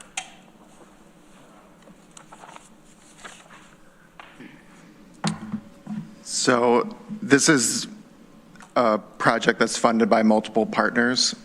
So the total award isn't all county money. The town of Dryden has a piece, and I think this one, I could pull up which partners are involved, but the remaining county portion is just the part that's coming from this budget adjustment. And in this particular case, it's not actually the county's money that we put into the CHT, it's the funds that come from the IDA for projects that are receiving pilots. Okay. So what happens here then, so there's 4 new for sale modular homes, and the total grant was $320,000. So we're granting $80,000 per housing unit to make it affordable for somebody to buy. Correct. Okay, so I was just trying to do the math of what we're actually trying to achieve here. So what will these houses sell for? What's the goal for them to sell for?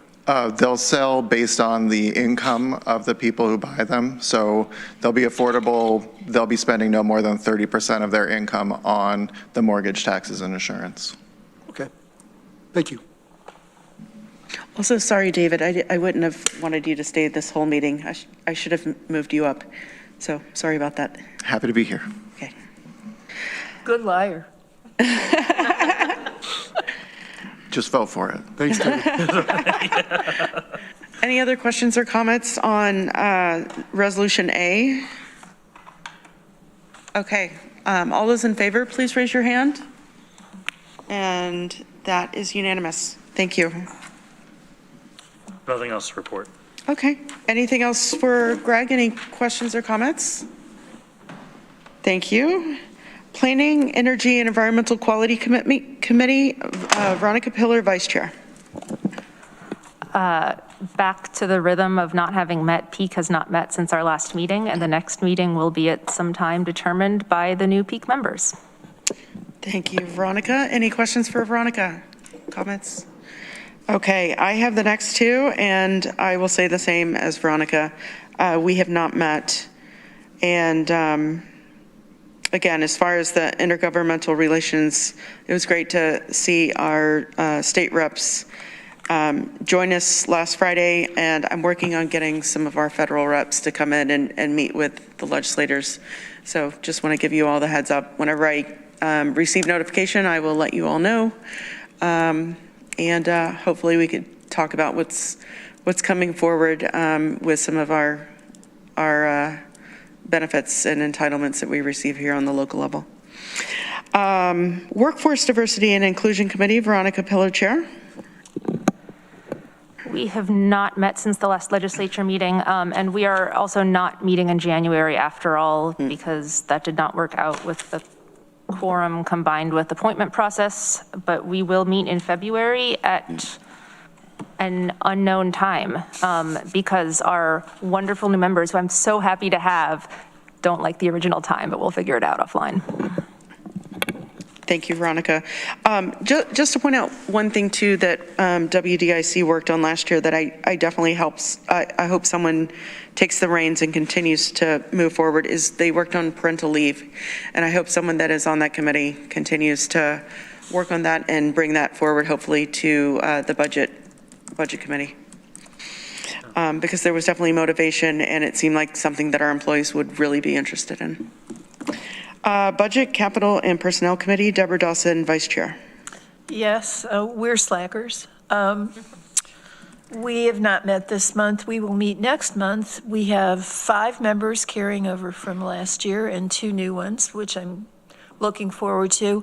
I think one of the things we want to do this coming year is work a little more closely and collaboratively with WDIC to take more recommendations from that committee and try to turn them into policies and initiatives.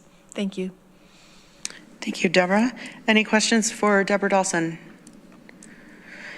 Okay, next we are going to move on to number 13, individual member filed resolutions, and Travis Brooks has some appointments he would like to move for us. I have a few appointments. Office for the Aging Advisory Committee, Tobias Dean, at-large member, term expires December 31st, 2028. Community Mental Health Service Board, Stu Bergman, at-large member, term expires December 31st, 2029.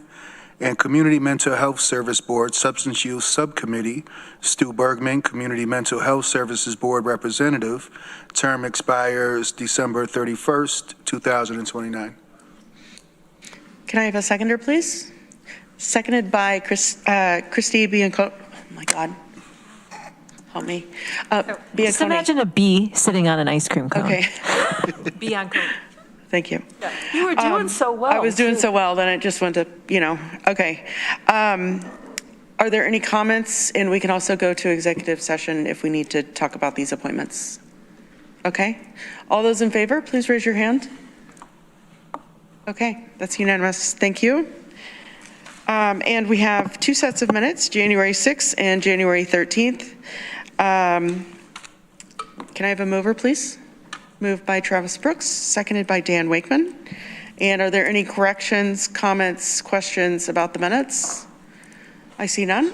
All those in favor, please raise your hand. Great. And just to announce again our special meeting that's going to occur Monday, January 26th at 5:30. And can I have a mover? Is there any unfinished business? Reminder that everyone break out your calendars. We need to schedule our committees for this year. Okay. And can I have a mover to adjourn? Moved by Rachel Oslin, seconded by Judith Hubbard. All those in favor, please raise your hand. That's unanimous. Thank you.